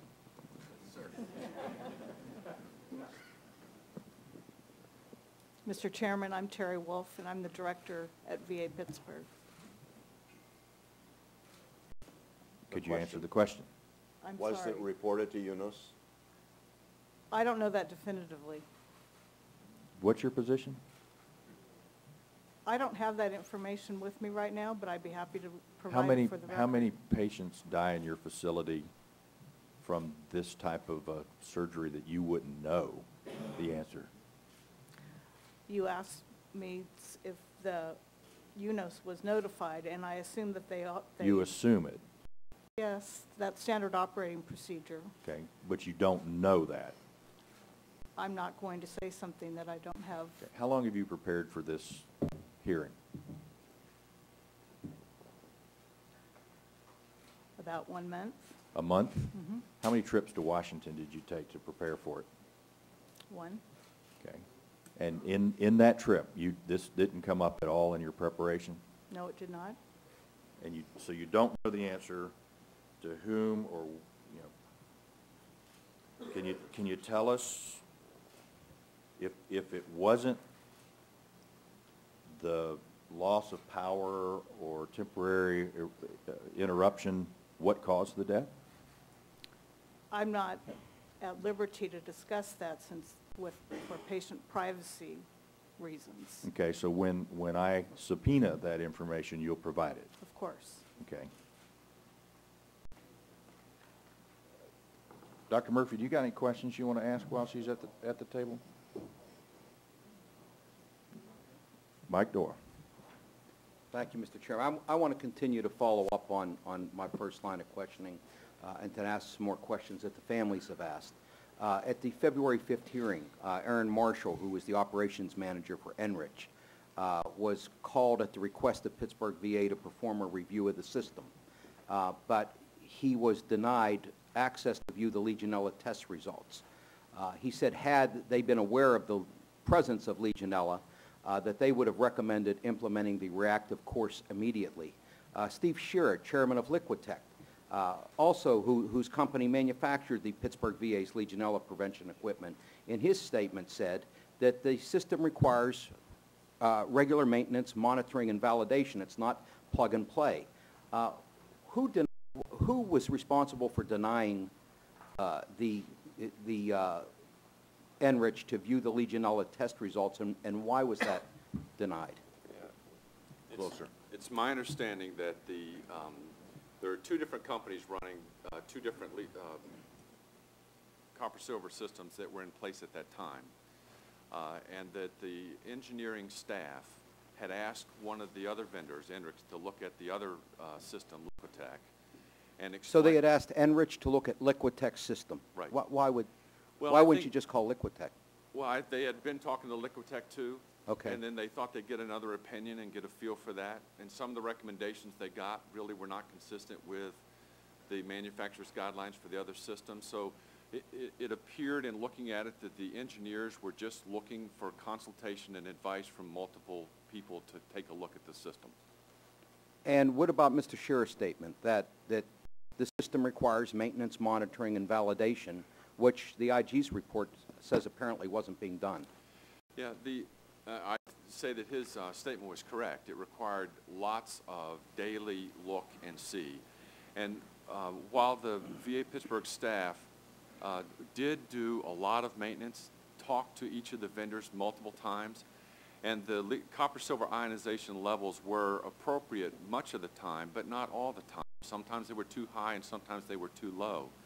And it was most troubling to us when the CDC found copper-silver levels at manufacturers' recommendations and still positive living Legionella in the water. Is that because those were false readings, or they actually were reading at those levels and there was Legionella? They were reading at the correct level and there was still Legionella. It's a complicated system. The pH of the water is involved and other things as well. That's why we've moved to a new system now, and we're using a chlorine-based system and managing that.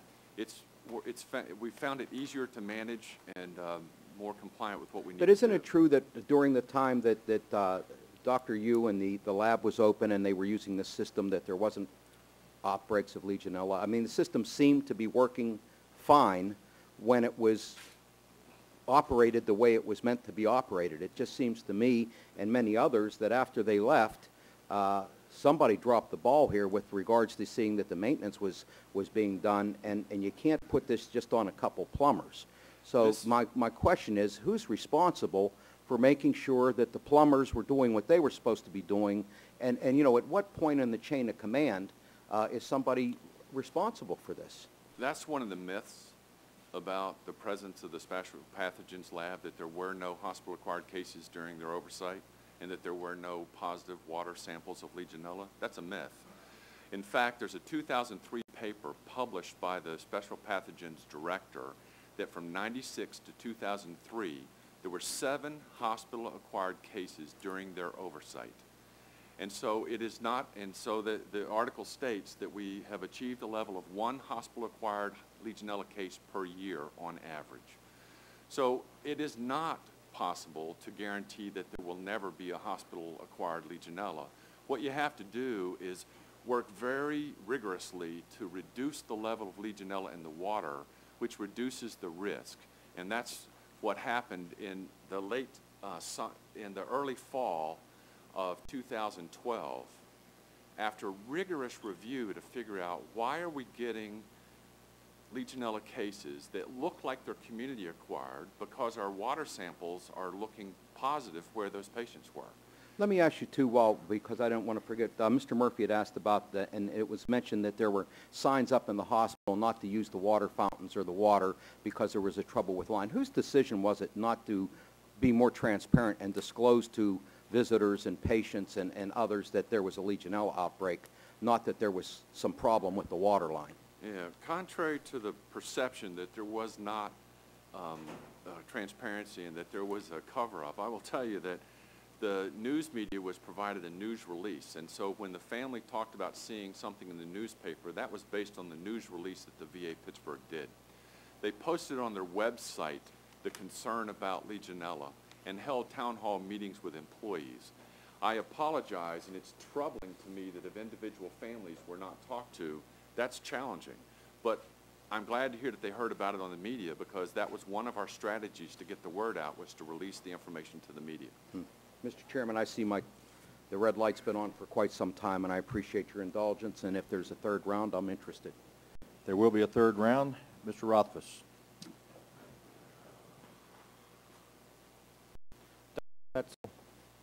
In response to the Legionella outbreak at the Pittsburgh VA, there's been legislation that's been introduced in the House of Representatives, which I have co-sponsored, that requires the VA facilities to follow the same state guidelines for infectious diseases reporting as all other hospitals. I think this is a good common sense approach that will serve to better protect the health and well-being of our veterans. But VA officials oppose this legislation, in part because it would subject them to potential fines for violation of the law, and the VA would rather keep those funds for patient care. Can't the same be said for the bonuses that you pay to the senior staff? Wouldn't the tens of thousands of dollars that you paid to individuals like Mr. Moreland and Ms. Wolf have been better spent on patient care? First of all, Congressman, I'm familiar with the legislation. I am not familiar with the opposition that you just described. We, in fact, have already implemented a policy within the VA that all facilities will report infectious diseases as their states require. That is all already being done. And I will go back and see. I was not aware that there was some official opposition to the legislation, but we're already doing this.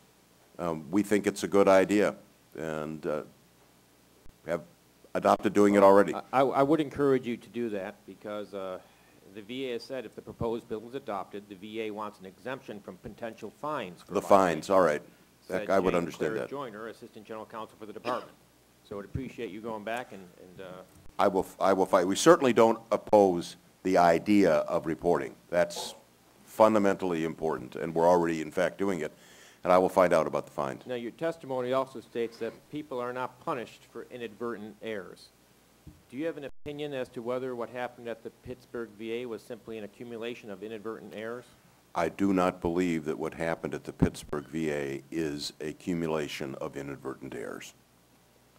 I want to go back to what I talked about with the first panel about President Kennedy and his call to public service.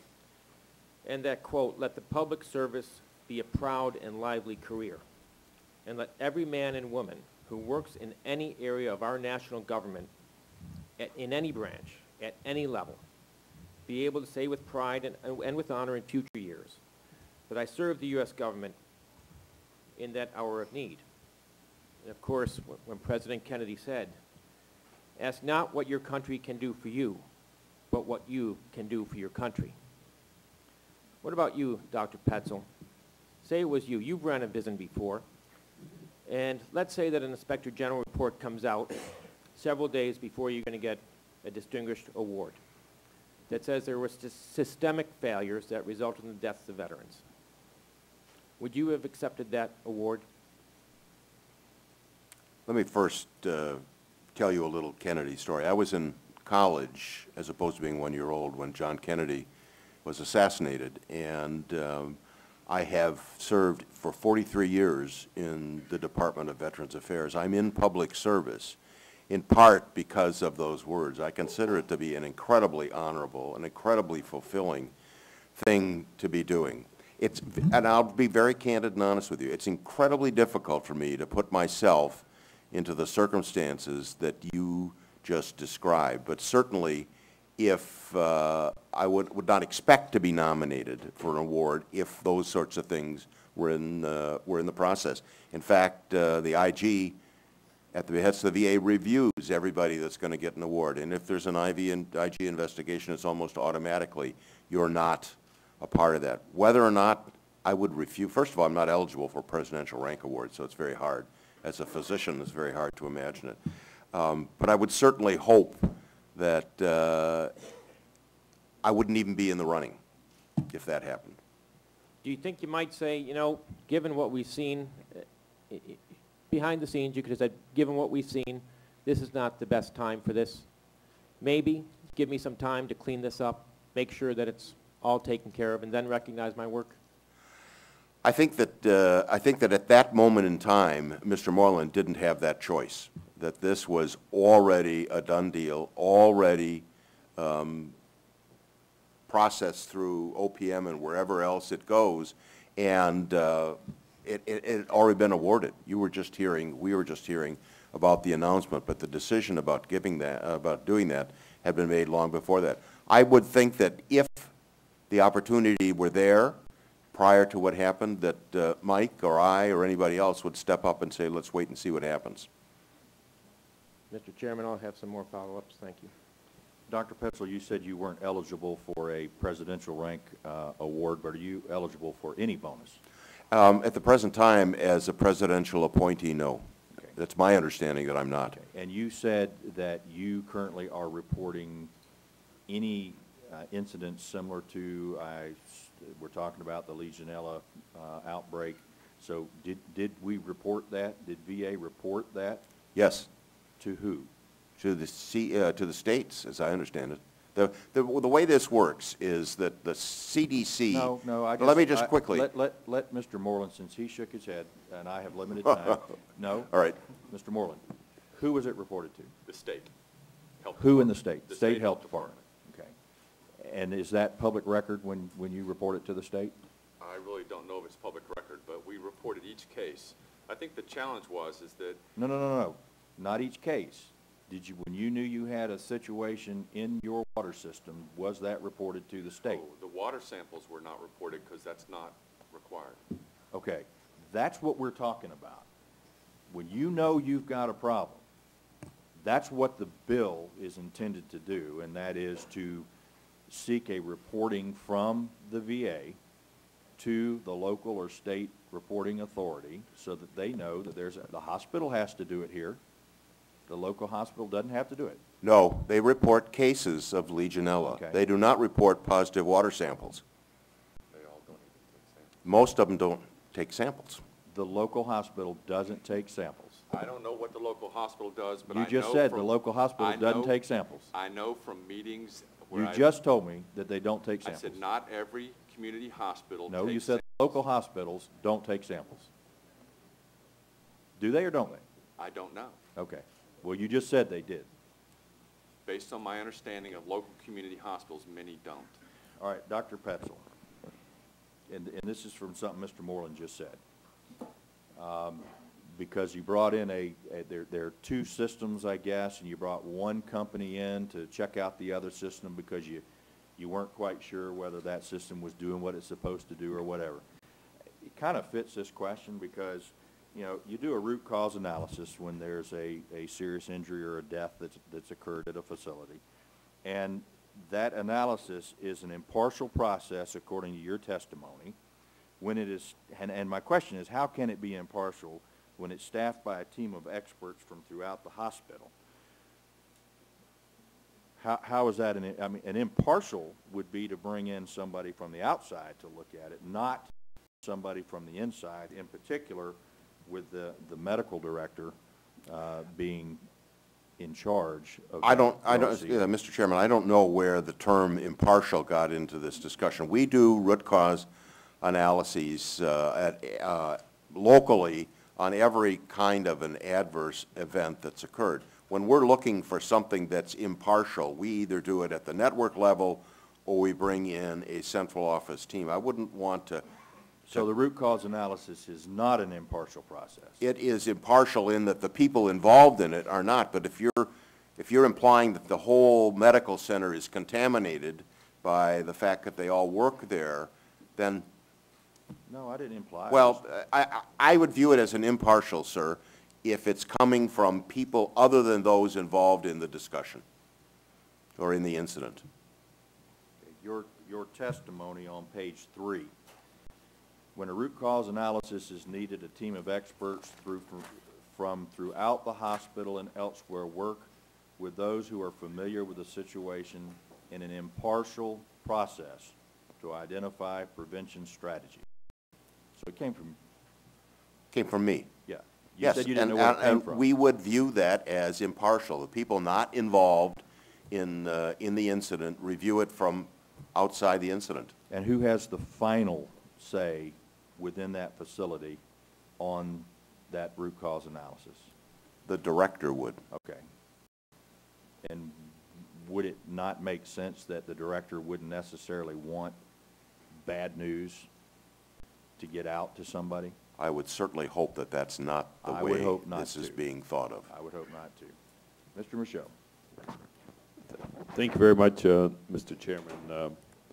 I see Mr. Battle, Mr. Milligan, and Mr. Stiller. We're concerned about your facilities as well, and I know the focus, since we're in Pittsburgh, is with Mr. Moreland.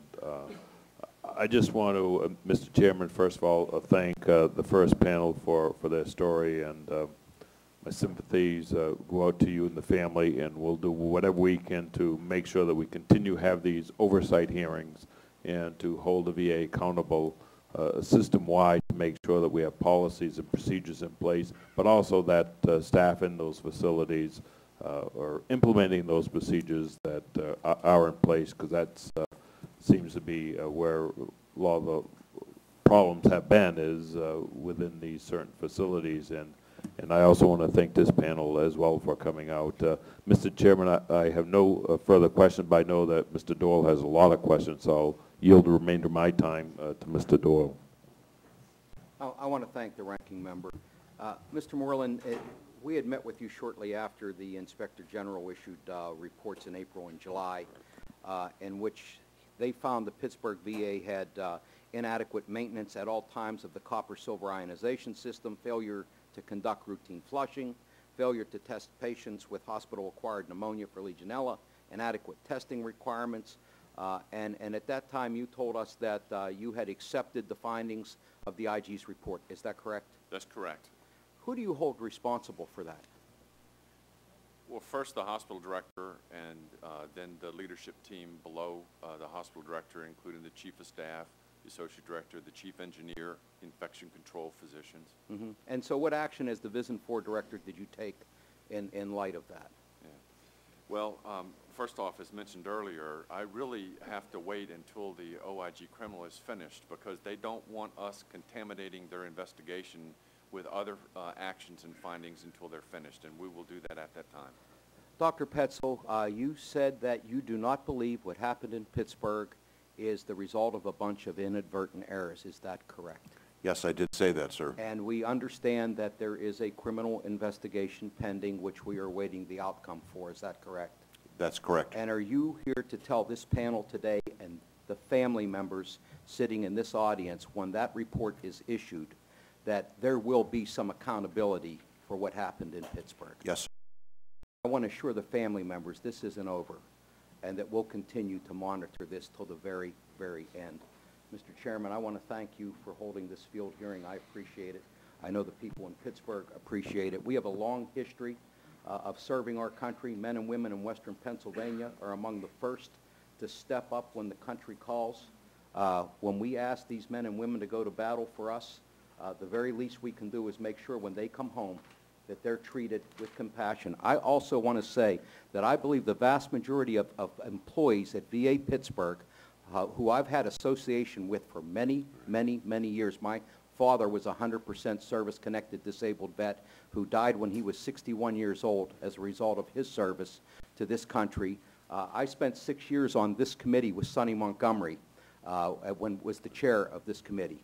I want the people to know the vast majority of the people who serve our veterans in Western Pennsylvania care deeply about our veterans and try to provide the best level of service they can. And the volunteers who come to our VA hospitals in Pittsburgh come because they care and love these veterans too. And when something like this happens, it breaks our heart and it makes our blood boil. And we will get to the bottom of this and we will get answers for these family members who have lost loved ones.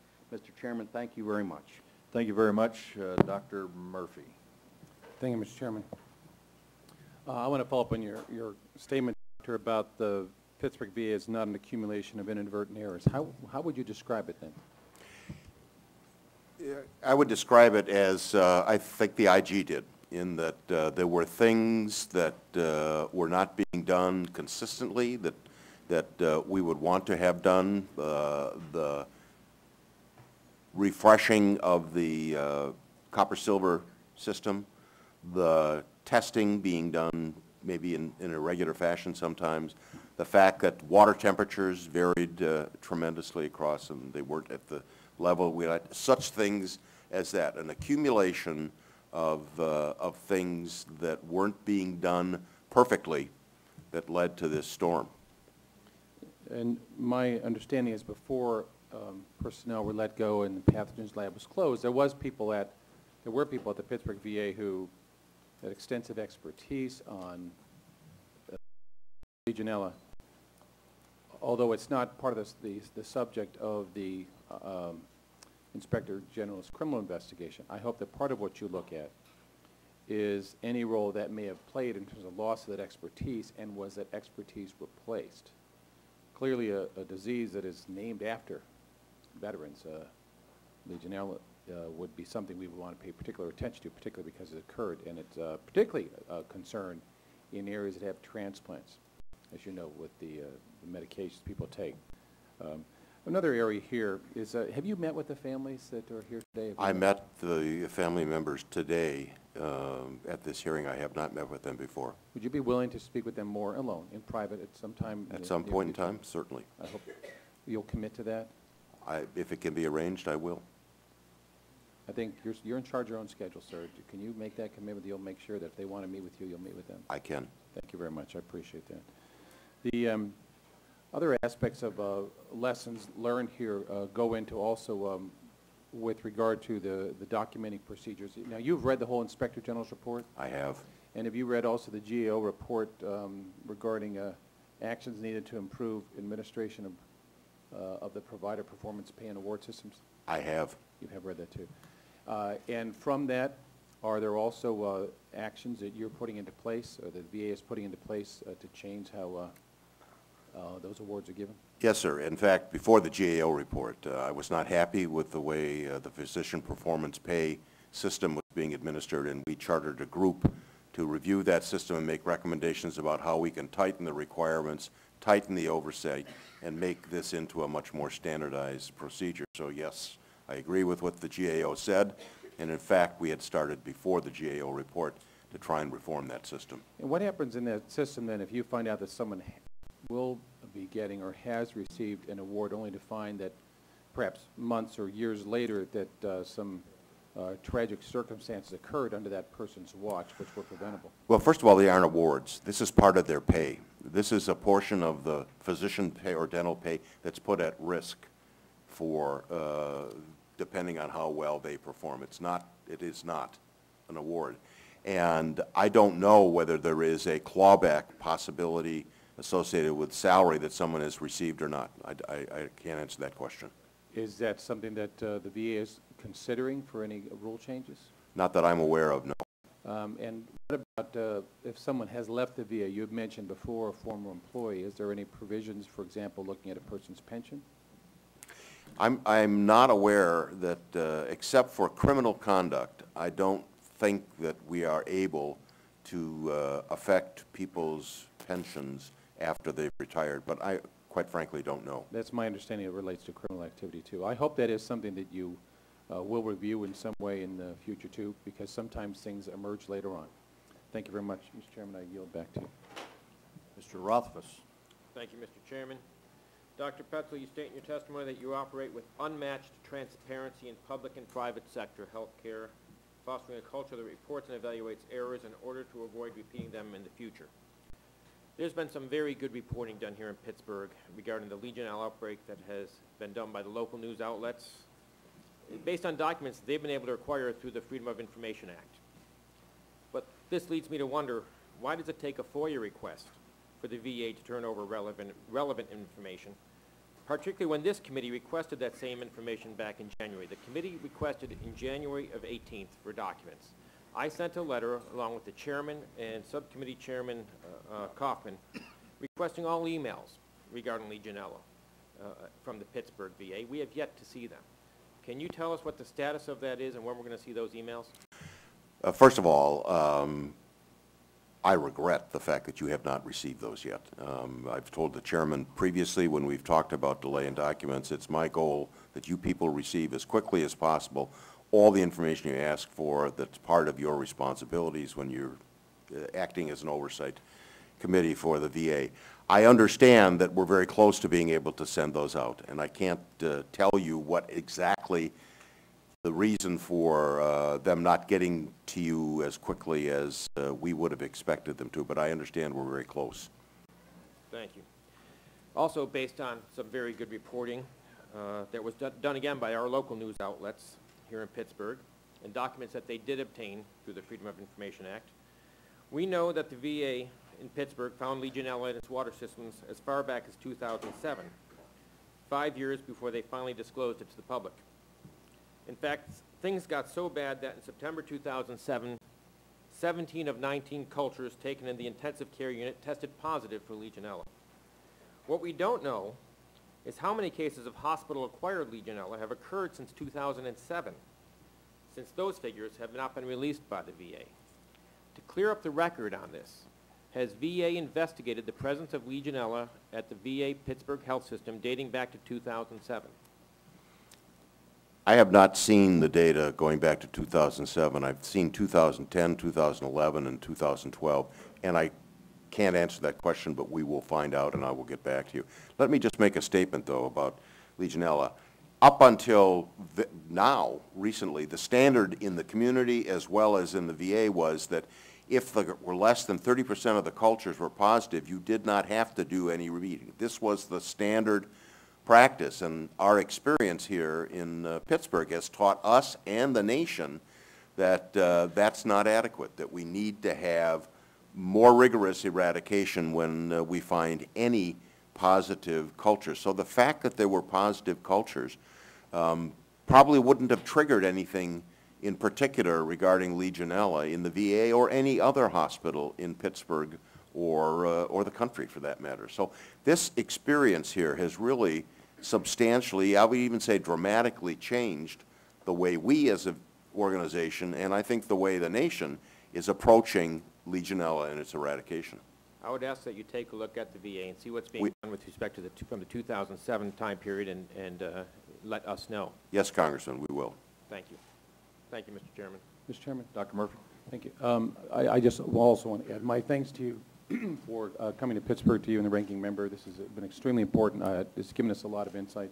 I also want to thank you for the honor of seeing back. I was on the Veterans Committee once before, and it's like Mr. Doyle, it's an honor to be back with you.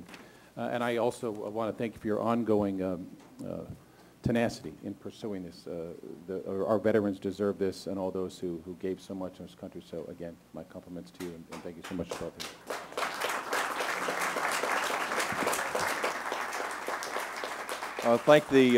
Thank the members for their attendance. We will be leaving shortly to go back to Washington, where there is continued questions that we will each be asked to deal with.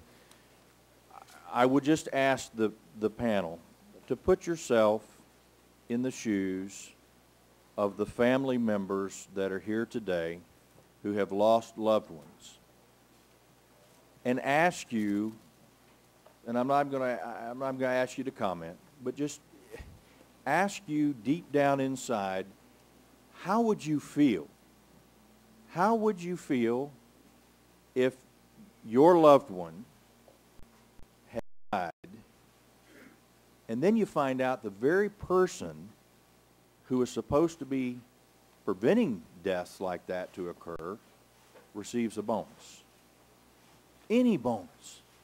Doesn't matter if it's a presidential award or any other type of bonus. You understand why the gut-wrenching testimony this morning? You understand the concern from members here, and I can tell you there were a number of members of the committee that wanted to make the trip, but unfortunately needed to be in Washington for briefings on Syria. We will continue to work with VA, with the administrations, with the families, to make sure that preventable injuries and deaths don't occur. Nobody's perfect. We understand that. We understand that. But we want to help. But what we've seen and what we've heard so far doesn't give us a whole lot of faith. I know there's been a lot of preparation for this hearing, and I would expect nothing less. But a simple, truthful, transparent answer that required no preparation would have sufficed at this hearing today. And with that, all members will have 5 legislative days with which to revise and extend their remarks or add any extraneous material for the record. And with that, this hearing is adjourned.